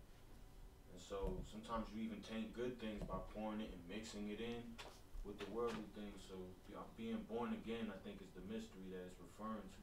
Mm-hmm. Being childlike, being born again and emptying that glass. Like removing those thoughts, removing all them things that you done filled up into your mind and your heart. Right. That's what I see. Absolutely. And Torah confirms that when it says that, anybody that thinks he's wise, let him become a fool first so that he can gain wisdom. So he can become like a child again. And one of the sisters of Eviava J. Joy had a good comment. It says that children, they take it for truth right away. Little children believe everything you tell them. So you tell them the truth, they accept it right away. And that's why you got to be very careful when you're dealing with the children. Whoever caused that child to stumble, who offends one of these little children, it's better you put a millstone around their neck and throw them in the water. Because the Most High looking out for these children. He sends those little children, and I'm not talking about little kids. I'm talking about these new people these so-called Christians or people that are new in the word, and you've given them information and you're giving them stuff to stumble because you don't like them, or you got an issue, or you jealous or whatever. That's a dangerous situation to be in, because the Most High beholds their face in heaven every day. The angels that behold their face. So we got to become these little children, which means my kids could be fighting in the middle of the living room, and 15 minutes later they running around laughing and playing and joking. Somebody say something bad to you 10 years ago, you still got a problem with them. We got to get rid of those tendencies, man. We got to be like those little children and forget and not allow that stuff to harden our heart. 2 Corinthians chapter 4.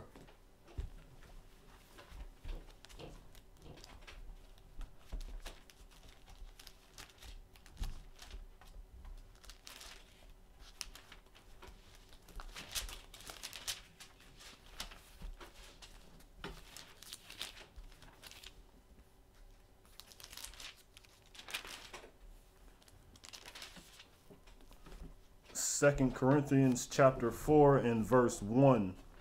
Therefore, seeing we have this ministry, as we have received mercy, we faint not, but have renounced the hidden things of dishonesty, not walking in craftiness, nor handling the word of Elohim deceitfully, but by manifestation of the truth, commending ourselves to every man's conscience in sight of Elohim. All right. So we have received mercy, so we faint not.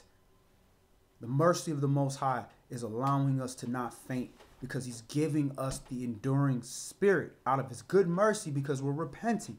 And once you receive that mercy, we have to be renouncing a lot of this dishonesty and that craftiness and that subtlety and all that wicked things that the adversary moves by.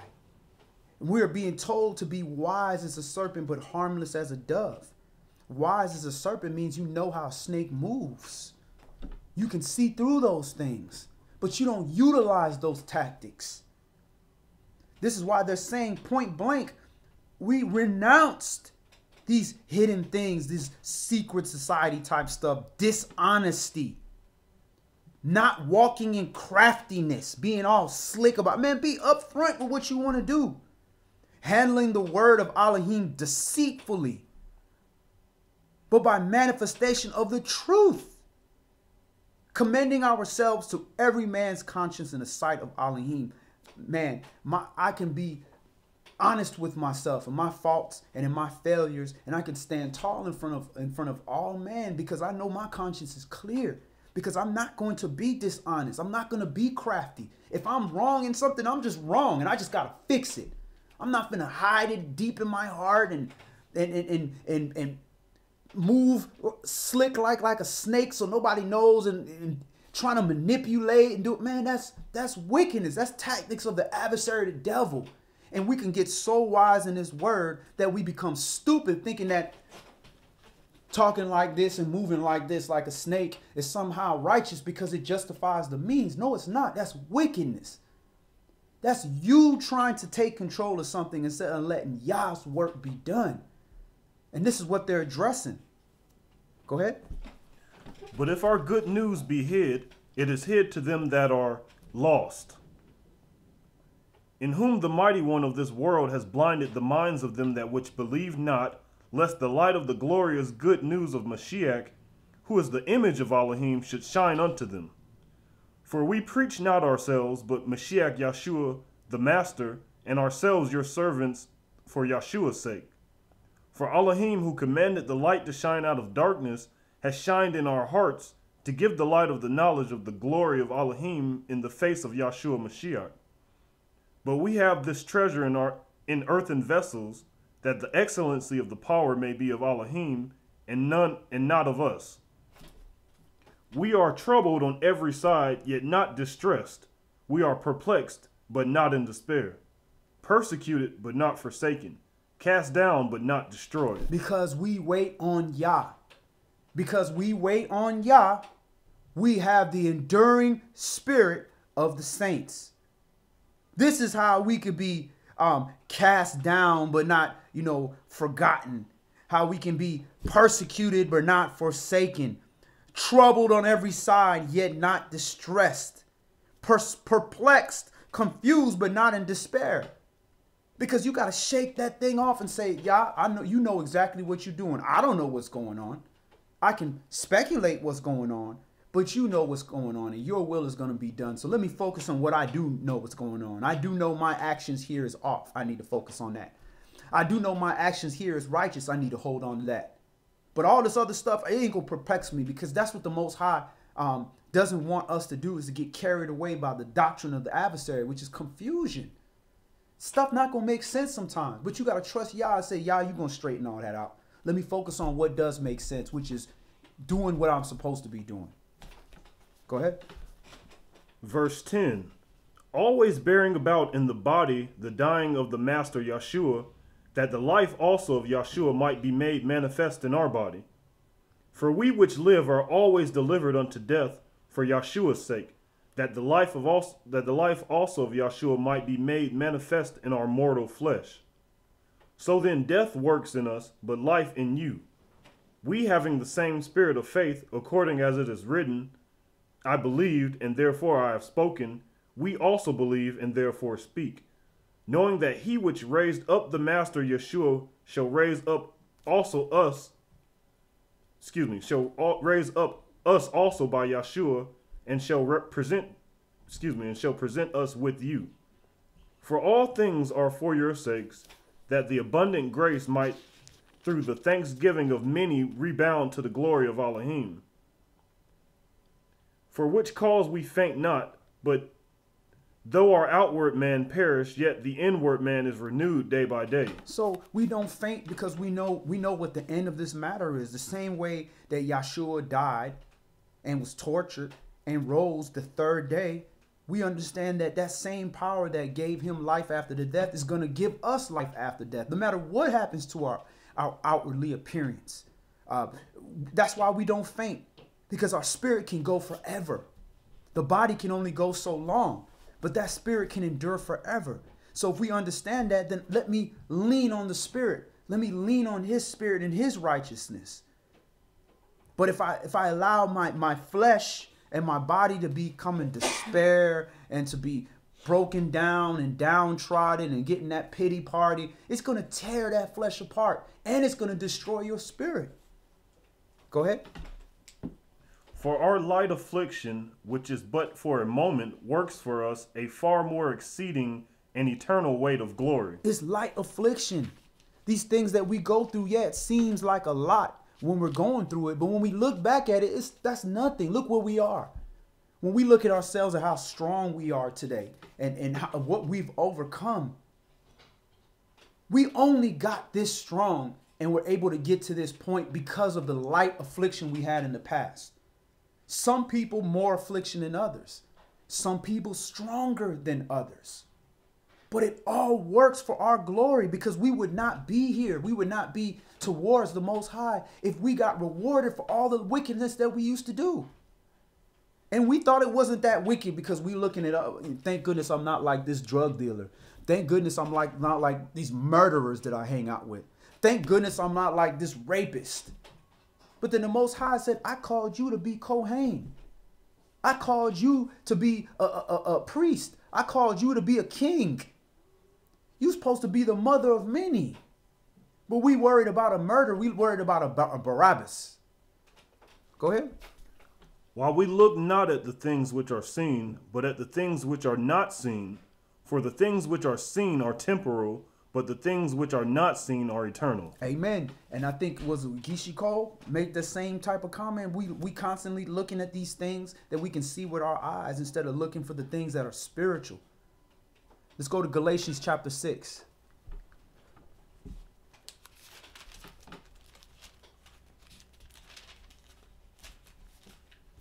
Shabbat Shalom, Yafi Yehuda. Good to see you, family.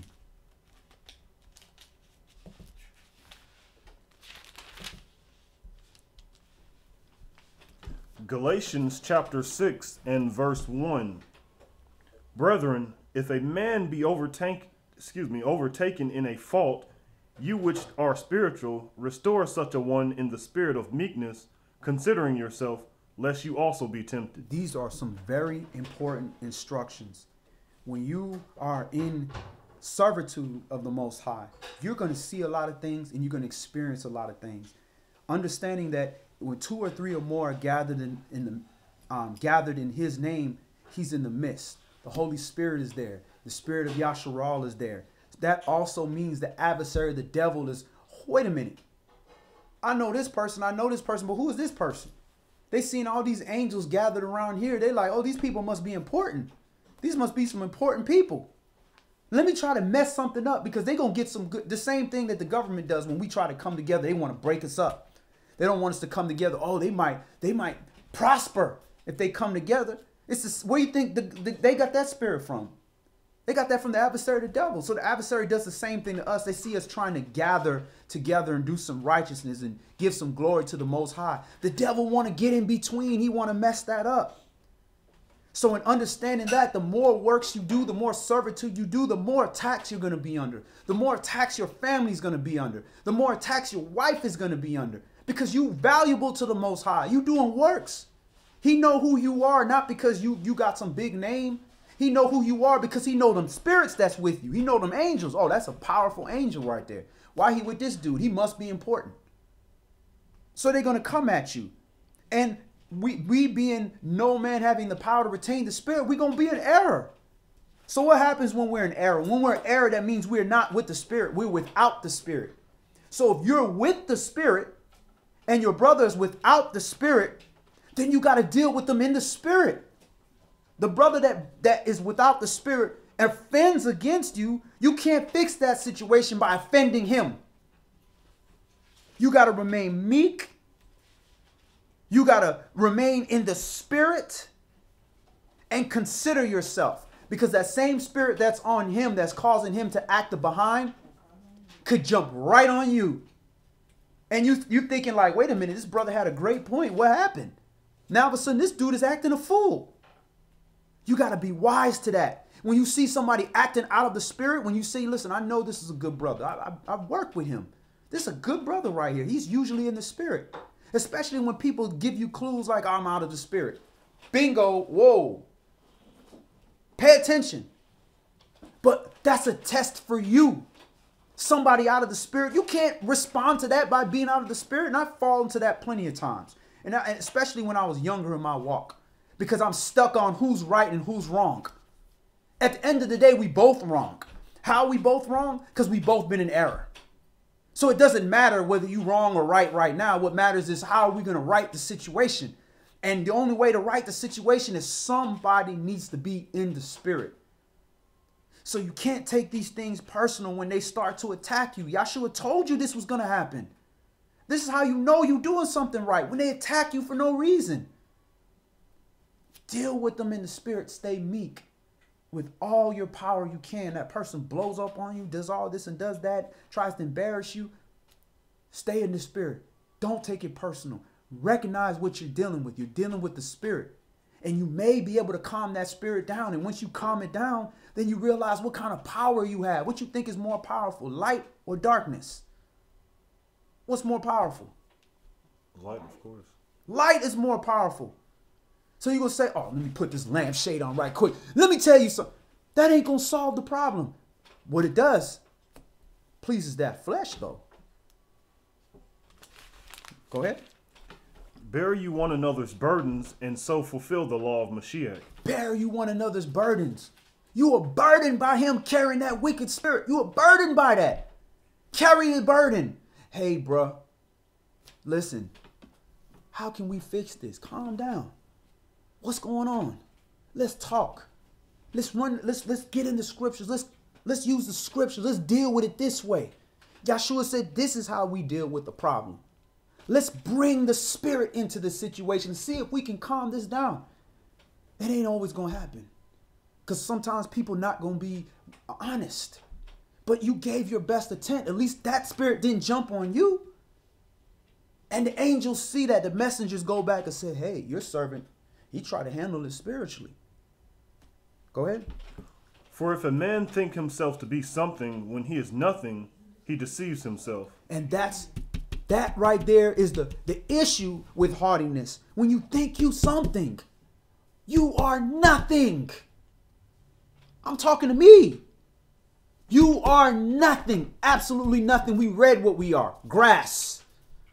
When we do good, when we doing righteousness, we a flower. At your best. You nothing. You just a vessel for the Spirit. So why you think you something? Let Yah exalt you, then you'll be something. This is the test. We ain't nothing here. We trying to get to a place where we can be something. Where we the kings and priests of Elohim. We just servants. We trying to be family. Yahshua said, here no more, I call you no more servant, because the servant does not know what the master does. Now I call you friend. That's what we trying to be. We trying to get there. And as long as we keep that in our mind, we won't think that we're better than what we are. And we won't be so exalted in our hearts. Go ahead. But let every man prove his own work, and then shall he have rejoicing in himself alone and not in another. For every man shall bear his own burden. Every man gonna bear his own burden. So I don't never get weary in well doing, feeling like you can't help somebody because, oh man, you got to do something yourself. He gonna have to bear his own burden. Every man is gonna bear his own burden. You ain't gonna outbear his burden for him. Let him that is taught in the word communicate unto him that teacheth in all good things. Be not deceived. Elohim is not mocked. For whatsoever a man sows, that shall he also reap. So do we not believe? Is Yahshua going to not find faith in this earth? Do we believe that a man going to sow wickedness and it's not going to reap a wicked reward? Why do we feel like we got to give the wicked reward? Why do we feel like we got to punish? Why can't we just leave that to the Most High and say, you know what? What you did was wicked. I warned you about that. I admonished you. I rebuked you. You don't want to listen. Oh, well, I pray for you that Yah will be merciful to you, but you're going to reap the reward of wickedness. Go ahead. For he that sows to his flesh shall of the flesh reap corruption, but he that sows to the Spirit shall of the Spirit reap everlasting life. And let us not be weary in well-doing, for in due season we shall reap if we faint not. Be not weary in well-doing. That's the main attack of the adversary, the devil. If I can constantly put people to let you down, constantly put people in your life to stab you in your back, then you'll stop helping people. This is why I don't help people. Because all they're going to do is use you and stab you in the back. Yeah, the devil done won. He done hardened your heart.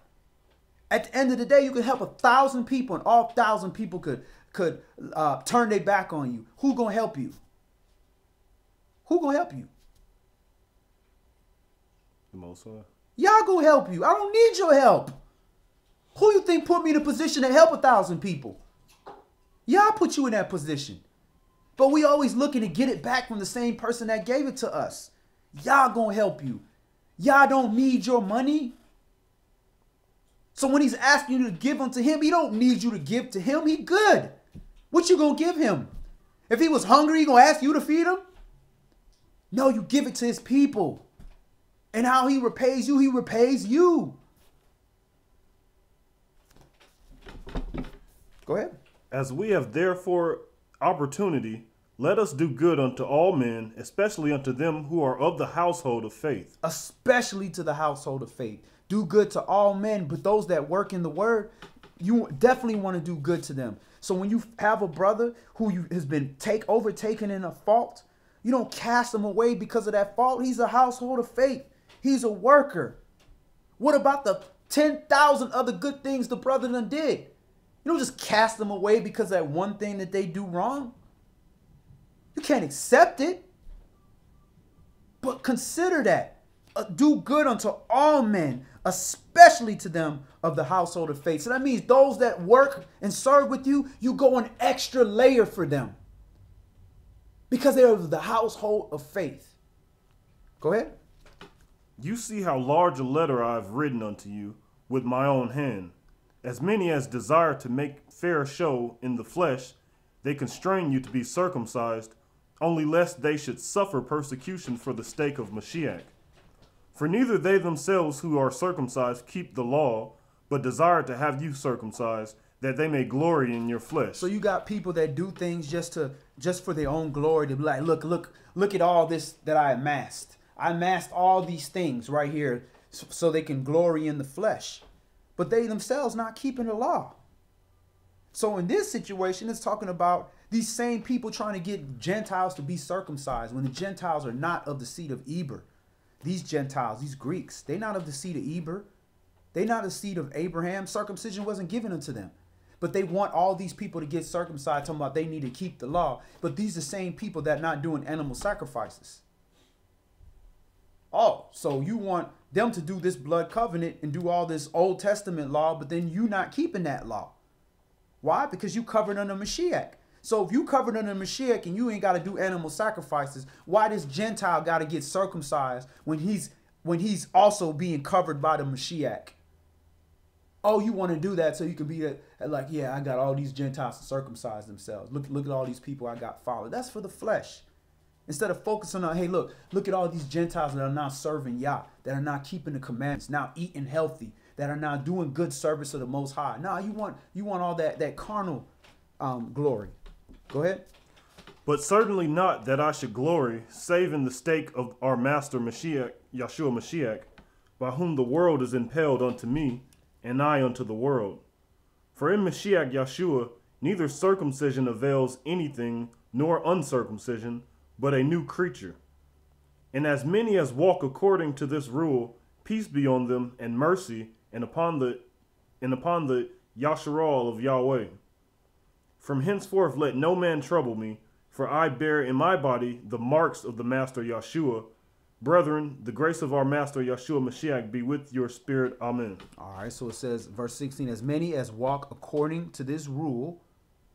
All right, let's go up to 15. For in Mashiach Yahshua neither circumcision availeth anything, nor uncircumcision, but a new creature. And as many as walk according to this rule, peace be upon them and mercy upon, and it says, the Israel of God, upon the upright of Elohim of Elohim. Let's go to James, Yaakov, chapter 1.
I know y'all hear me say that all the time. We say Yaakov, chapter 1, when we say James, because James is the English of Jacob. So when you see King James, if you look at his royal crest said Jacobus, said Jacob. He was never known as James. That's English when they try to make him into a Gentile. But if you look at his crest and you look at his real facial features, this was a brother, straight up brother. And this is why they persecute him so much and try to call him all these names. Was he the most righteous person in the world? I don't know. He did a righteous act by commissioning somebody to get this word for us. Shalom, Sister Jasmine Sapp. Good to see you. Chapter 1. It's right after Hebrews. It's a small book. So it's towards the end. Right before Kepha. Before Peter.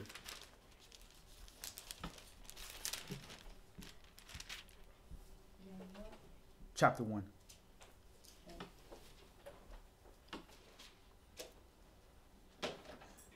James chapter 1 and verse 1. James, a servant of Yahweh and of the Master Yahshua Mashiach, to the 12 tribes which are scattered abroad, greeting. My brethren, count it all joy when you fall into diverse temptations, knowing this, that the trying of your faith works patience. But let patience have her perfect work, that you may be perfect and entire, wanting nothing. All right.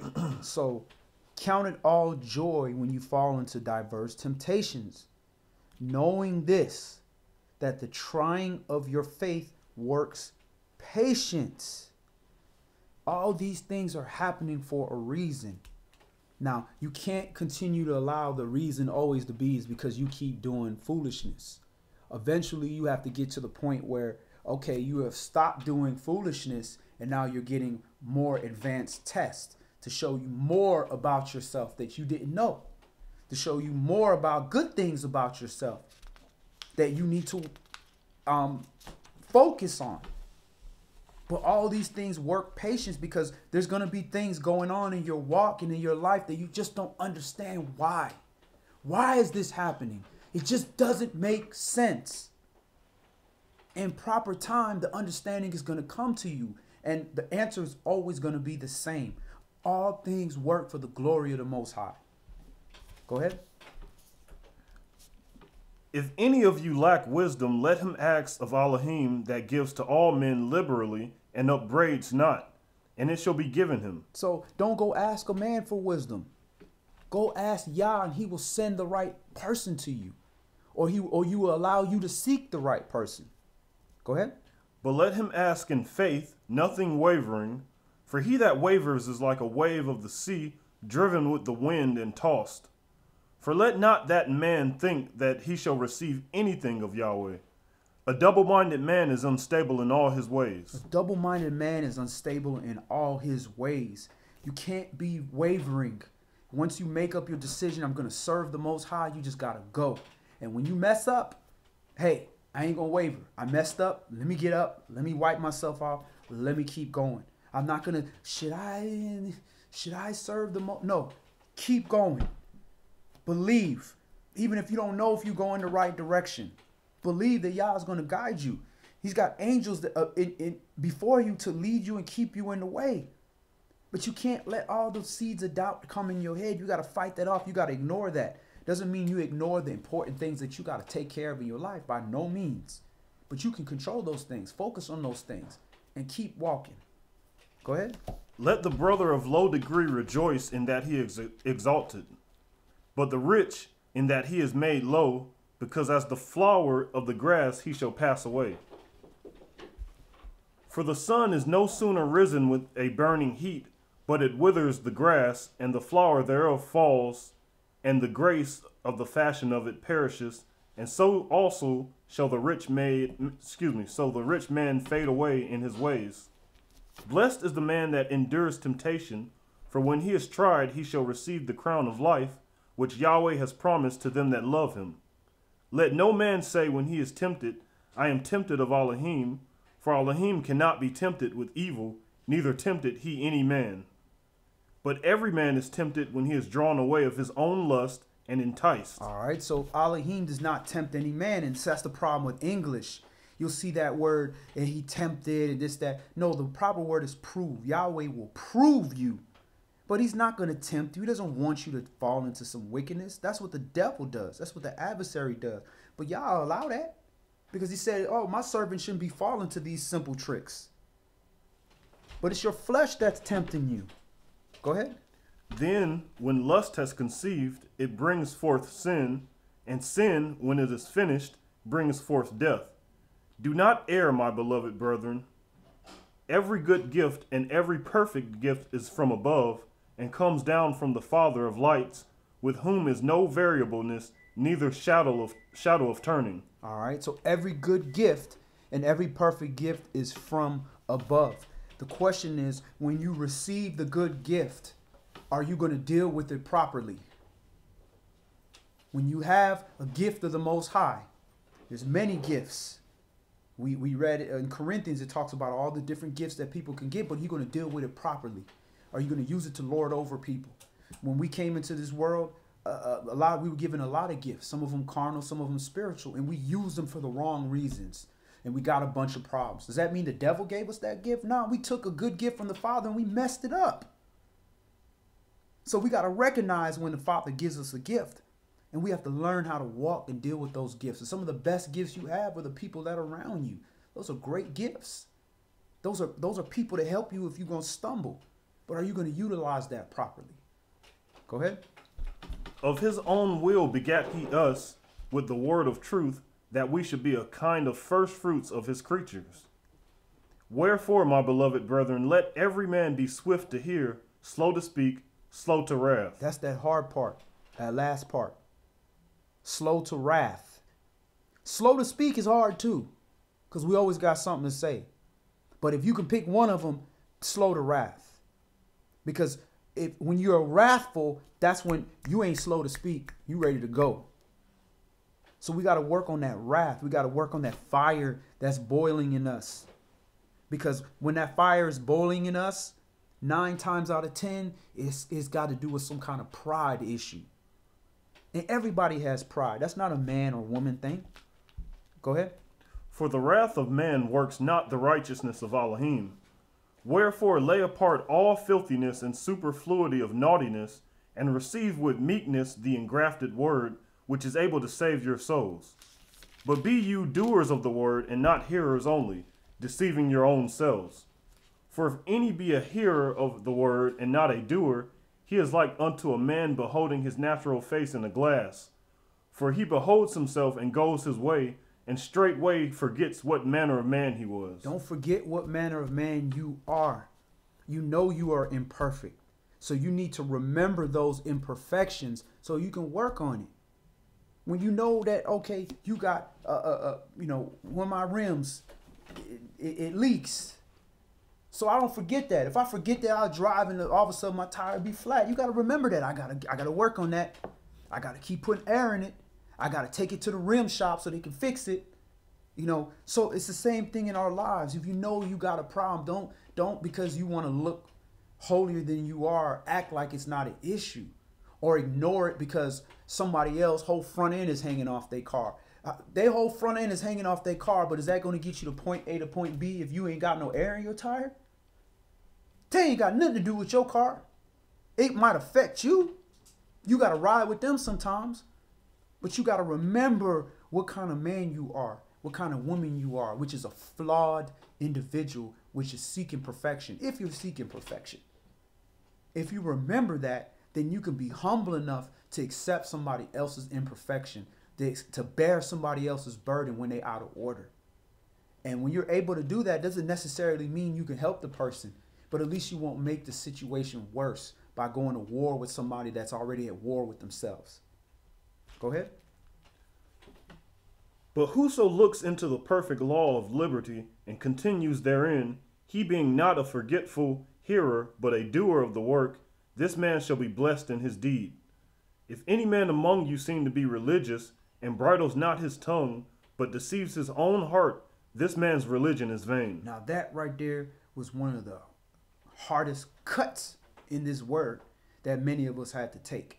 I know with me, that was a hard cut right there because, for many years of my walk, I couldn't bridle my tongue.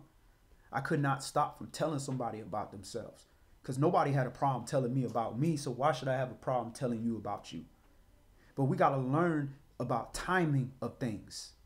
If somebody has an issue with you and you know you in fault, that ain't necessarily the best time to try to tell them about all the things that they failing in. Sometimes you got to bridle that tongue and wait for a better time to talk to them about it. Doesn't necessarily mean that time is going to come. But you got to learn to bridle that tongue. And what we consider okay for us to unbridle that tongue is when somebody's completely out of order. When somebody's completely out of order and blows up and shows they behind, we feel like that is our license, our ransom for sin. And it's not. You have to keep yourself in the spirit, and you have to try it with all power to deal with things righteously, decently, and in order, and learn to bridle that tongue. Because you don't know, right now we in such a volatile situation. If you lose somebody, you don't know if that person could be lost forever. That's how dangerous we are in times. And we have to consider that with one another. If all it took for you was just to humble yourself for a moment, to hold in your anger, to bear your brother's burden for a second so that he could have an opportunity to repent, and that was going to affect that man and that man's family life, you think the Most High is not going to consider that because that person may have been in error or you might have been in error? The Most High going to consider all those things. But we got to get beyond how we feel and how our emotion is and how something is affecting us. That takes wisdom, and that takes patience, and that takes being in the spirit. And sometimes your flesh ain't equipped for that, which means you got to lean on the spirit and go lean on, how do I deal with this righteously according to the commandments, so that Holy Spirit can take a hold of you and guide you and work you through that. Finish that up. Pure religion and undefiled before Elohim and the Father is this: to visit the fatherless and widows in their affliction, and to keep himself unspotted from the world. All right, let's go to the conclusion. Let's go to Isaiah chapter 65. Yashra'al chapter 65. Because with all these things, I know we've been doing these Bible studies, about these end times and these prophecies and the 400 years, and it's scary. It is. And I know there's people out there that's like, oh, well, let's talk about something positive. Let's talk about something great. Well, this positivity ain't saving my people. All this positive stuff ain't keeping my people from getting murdered out here. It's not. I'm sorry. We got to quit people if we know that something bad is coming our way. If we know something bad is coming our way, something dangerous is coming our way, it's our responsibility to warn the people if we are the servants of the Most High. And you might lose some viewers, you might lose some support, but at the end of the day, if that bad thing comes upon our people and we didn't say nothing about it, Yah's going to put that blood on our own hands. But at the end of the day, let's understand that Yah's servants gonna eat. I don't care what happens. I don't care how bad it is. His servants gonna be taken care of. So that's where you endure in the spirit. That's when you endure knowing Yahweh gonna take care of his own, because you taking care of his business. So no matter how bad it gets, no matter how much stuff is coming down the pike, this is what can allow you to continue moving and walking on. I ain't got to worry. He said, Shlomo said, in all my years, I've never seen the righteous beg for bread, the son of the righteous beg for bread. Isaiah Yashra'al chapter 65 and verse 1. I am sought of them that asked not for me. I am found of them that sought me not. I said, behold me unto a nation that was not called by my name. I spread out my hands all the day unto a rebellious people, which walks in a way that was not good after their own thoughts.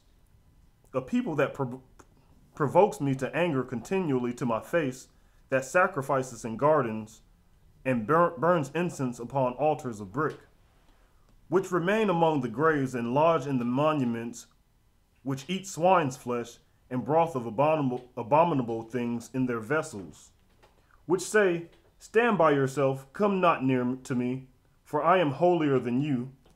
These are a smoke in my nose, a fire that burns all the day. This is what Israel do. This ain't nothing new. I can't be next to you. I'm holier than you, because I can see your transgression. I'm completely blind to my transgression. This is how we are. This is a smoke in his nose. Because Yah knows the difference between you sanctifying yourself because somebody just don't want to be in righteousness from somebody that's just in fault, just like you are. He knows the difference, but this is how we make ourselves feel. This is how we build ourselves up to be better than what we are. To the point where they even pointed at Yahshua, oh, he's sitting amongst publicans. Why you do that? You supposed to not be. It said, well, the physician has to go around the people that are sick.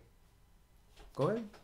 Behold, it is written before me, I will not keep silence, but will recompense into their bosom. Your iniquities and the iniquities of your fathers together says Yahweh, which have burned incense upon the mountains and blasphemed me upon the hills, therefore will I measure their former work unto their bosom. Thus says Yahweh, as the new wine is found in the cluster, and one says, destroy it not, for a blessing is in it, so will I do for my servants' sakes, that I may not destroy them all. All right. Thus says Yah, as a new wine is found in the cluster, and one says, destroy it not, for a blessing is in it, so will I do for my servants' sake, that I might not destroy them all. So this new wine, we consider to that new wine. We that new cluster. We that new rebirth. And because of that, he said, I ain't going to destroy them all, because some of y'all are being reborn. Some of y'all have a blessing in it. Go ahead. And I will bring forth a seed out of Jacob, and out of Yehudah, an inheritor of my mountains, and of my elect shall inherit it, and my servants shall dwell there. And Sharon shall be a fold of flocks, and the valley of Achor a place of the herds to lie down in. For my people have sought me. But you are they that forsake Yahweh, that forget my holy mountain, that prepare a table for that troop, and that furnished the drink offering unto that number. All right, so if you look at that verse 11 right there, if you look at the Strongs for 65 and 11, that's something very interesting. You are they that forsake Yahweh, that forget my holy mountain, that prepare a table for that troop. If you look at that strong word for troop, you're going to see something very interesting there.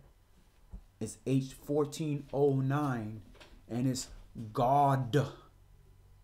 G-A-W-D, God, or God, G-A-D. And that's from H1464 in the sense of distributing, fortune, troop. God, who they keep calling on, is the Canaanite deity of fortune. The deity of fortune. This is why we don't call the Most High God. This is why they keep saying, but God gave me this money. God gave me this helicopter and this mansion. This is an old deity. That's not Yah. Yah gave you stuff and said the man that had all this stuff and built a bigger barn to put his stuff, that man's life was required of him. Because he thought all those riches is so he can amass more riches. No, you were allotted a lot so you could divvy out a lot to your people. So we got to be careful with what we calling on. There's a reason they removed Elohim out of this book. Removed Yah out of this book. And replaced it with God and the Lord. The Lord is Baal. Baal. The sun god. The one who they worship on Sunday. It was an excuse for our forefathers, our parents that didn't know this. Not with us. We got Google. We got it on our phone. We can look that up. You can fact check me before I finish this sentence right now. Go ahead. Therefore will I number you to the sword, and you shall all bow down to the slaughter, because when I called, you did not answer. When I spake, you did not hear, but did evil before my eyes, and did choose that wherein I delighted not. Therefore thus says my sovereign Yahweh, behold, my servants shall eat, but you shall be hungry. Behold, my servants shall drink, but you shall be thirsty. Behold, my servants shall rejoice, but you shall be ashamed. Behold, my servants shall sing for joy of heart, but you shall cry for sorrow of heart, and shall howl for vexation of spirit. And you shall leave your name for a curse unto my chosen, for my sovereign Yahweh shall slay you, and call his servants by another name. So call his servants by another name. Behold, my servants shall eat, but you shall be hungry. Because when y'all ate all this pork and all this abomination, we like, nah, we can't eat that. Why? Is it going to kill me right away? Nah, I ate pork for years. It didn't kill me right away. But nah, because Yah said that's unholy, and he wants me to be holy because he's holy. So I'm choosing to let a spirit, an invisible spirit, guide my life.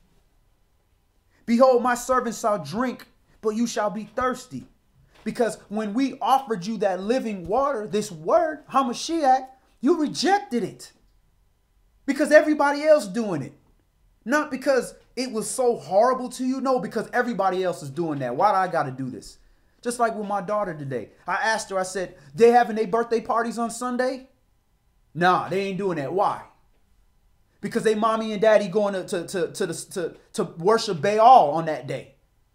So they not having it that day. But you who keeping what this Bible say, you got to abandon, you got to profane the real Sabbath day, the one in this Bible, because everybody else is doing that.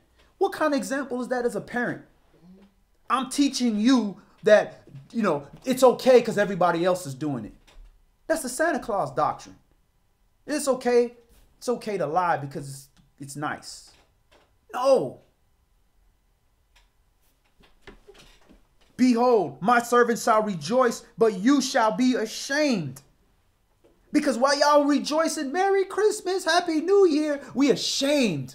Man, y'all worshiping these pagan deities. You forcing me to have to, I can't even buy a Coca-Cola without having some jolly white man on it. Man, this is shameful. In 2019, y'all still keeping up with this foolishness? Just because, well, that's what our parents did. You know it's wickedness. It was illegal in the United States and in London and all these places. They knew it was pagan. The church didn't even deal with it. But we still doing it. But that makes it hard. My daughter was in there boo-hoo crying because she know why. But it's hard because she want to go. I can't fault her. She want to go to the skating rink. She want to have a good time. I'm not going to trade this moment of fun for teaching her the right thing. Nah, I have to be the bad guy. It is what it is. That's what a good parent does. She got to learn right from wrong because it's going to come a time, y'all will, when she grows up, where she going to have to make that decision between right or wrong. And she going to look at her parents. What did her parents do? What did her father do? Her father didn't want to be the bad guy. So, well, I guess that's what good people do. They don't be the bad guy. They bend because everybody else doing it. Nah. So there's going to be a reward for that because we suffering. We suffering right now because we have to fight to be righteous. We got to fight to keep the commandments. So you think the Most High going to reward all those people that just took the easy route and just did whatever they wanted because he said God knew their heart? Yeah. Who we just read, the deity of fortune knows your heart. H1409, God. He know your heart. And y'all know your heart too. He not going to give away this great inheritance to people that spit in his face. I know that don't sound joyful and exciting to hear, but that's the reality. And if we don't tell you this, that's like we don't care. We just I'm going to serve Yahweh behind closed doors, but I'm going to let you, do whatever you want to do so I can get viewers. Nah, don't work like that. Finish that up, Wes. That he who blesses himself in the earth shall bless himself in the Elohim of truth. And he that swears in the earth shall swear by the Elohim of truth, because the former troubles are forgotten, and because they are hid from my eyes. It ain't your trouble. If you doing whatever you want to do, what trouble you in? You only in the trouble you created for yourself. But there's a whole different trouble that these commandment keepers got to deal with. Friends looking at them funny because they ain't doing the things that they used to do. You can't take the Christmas bonus because they only giving it out at the Christmas party. These are struggles. And these people know we need that money. Go ahead. For behold, I create new heavens and a new earth, and the former shall not be remembered, nor come into mind. So a new heaven and a new earth, and the other one being destroyed. A new heaven and a new earth. We that new heaven. We that new Jerusalem. We that new earth. Go ahead. Be you glad and rejoice forever in which I create. For behold, I create Jerusalem a rejoicing, and her people a joy. And I will rejoice in Jerusalem, and joy in my people, and the voice of weeping shall be no more heard in her, nor the voice of crying. There shall be no more thence an infant of days, nor an old man that has not filled his days, for the child shall die 100 years old, but the sinner being 100 years old shall be accursed. So if you died 100 years old in a place where you can live for 1,000 years in peace, that means you wouldn't be reformed. You got to break some kind of way and you got into the kingdom, but you refused to be reborn. Go ahead. And they shall build houses and inhabit them, and they shall plant vineyards and eat the fruit of them. They shall not build and another inhabit, they shall not plant and another eat, for as the days of a tree are the days of my people, and mine elect shall long enjoy the work of their hands. Who's his elect? Those that keep the commandments. Those that keep the commandments. You think he gonna elect people that caused him to punish his people that he loves?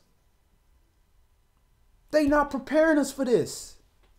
Why would you, if you say, because you didn't keep the commandments, I'm kicking you out and I'm punishing you, then I'm going to choose those people that got kicked out and punished that didn't want to keep the commandments in their punishment. What kind of father going to do that? You tell your son you're grounded for getting bad grades. Don't you come outside. Then you go over home where he's supposed to be grounded. He outside throwing the football in front of the house like it ain't nothing. You think him to say, well done, my son. Let's go hang out and go to the movies. Go ahead. They shall not labor in vain, nor bring forth for trouble, for they are the seed of the blessed of Yahweh, and their offspring with them. And it shall come to pass that before they call, I will answer, and while they are yet speaking, I will hear. The wolf and the lamb shall feed together, and the lion shall eat straw like the bullock, and dust shall be the serpent's meat. They shall not hurt nor destroy in all my holy mountain, says Yahweh.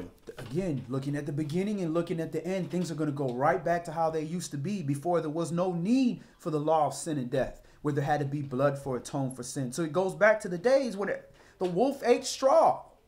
The lion ate straw. There was no need for bloodshed.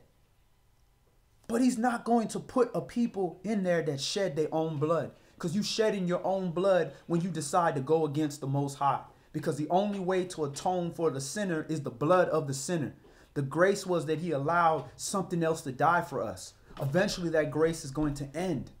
Just like the grace period on your credit card. It eventually ends. When it ends, does that mean your credit card bill not due? Does it mean that? No, your bill still due. So you keep talking about we under grace. We under grace. You under grace for what? You under grace to get that payment together. So again, I know it's rough. I know these past several weeks we've been on that stuff that's really hard to hear because we really want to warn y'all. We really want to prepare y'all for what's coming. You can turn on the news, you can see what's happening. And we can all feel the people that have been in this, whether you're in the word or not in the word, you can feel that something is different. This ain't the same. We were given the gift of the Spirit. We as Israelites, or we as the children of slaves, have an affinity to the Spirit. We've always been spiritual. We've always been able to know things before they happen. So we can all feel, wait a minute, this ain't like 2012. This ain't like last year. Something is different. We're getting all the little symbolism, all the little clue. Trumpets. We're getting all the little things. 400-year, House Resolution 1242, 400-year. We're getting all these clues. So now is not the time to sit here and talk about all these great and beautiful things. That's not going to help you. We don't want to forget what the reward is. But we need to understand, what do we need to do? And what we need to do is have this enduring spirit, because hard times are ahead of us. But we can overcome these things because it's written that we're going to overcome these things if we believe. And if we believe, we're going to do the things that the Most High tells us to do. So that's all we're going to do today. Any last questions or comments before we close in prayer?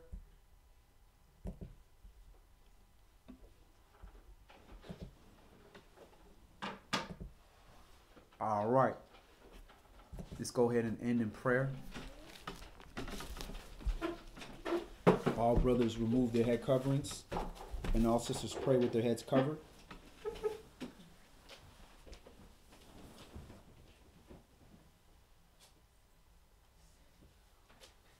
And we face the east towards Jerusalem, where our temple was and where our temple in Hamashiach shall return.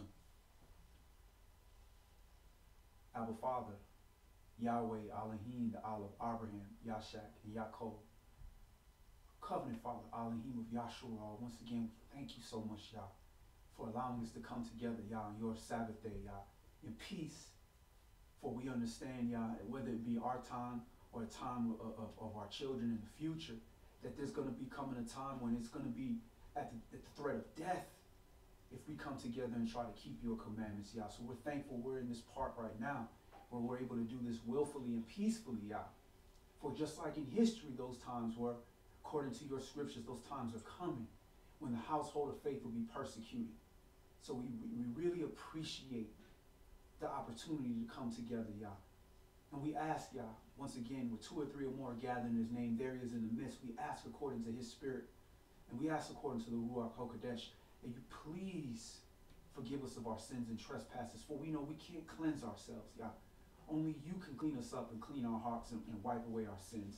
So we ask, Yah, that you be merciful according to your own scriptures that you provided, Yahweh, that you told us that if we humble ourselves and we turn towards your holy temple and remember our sins and the sins of our forefathers, that you would forgive us, Yah, that you would cover us, Yah.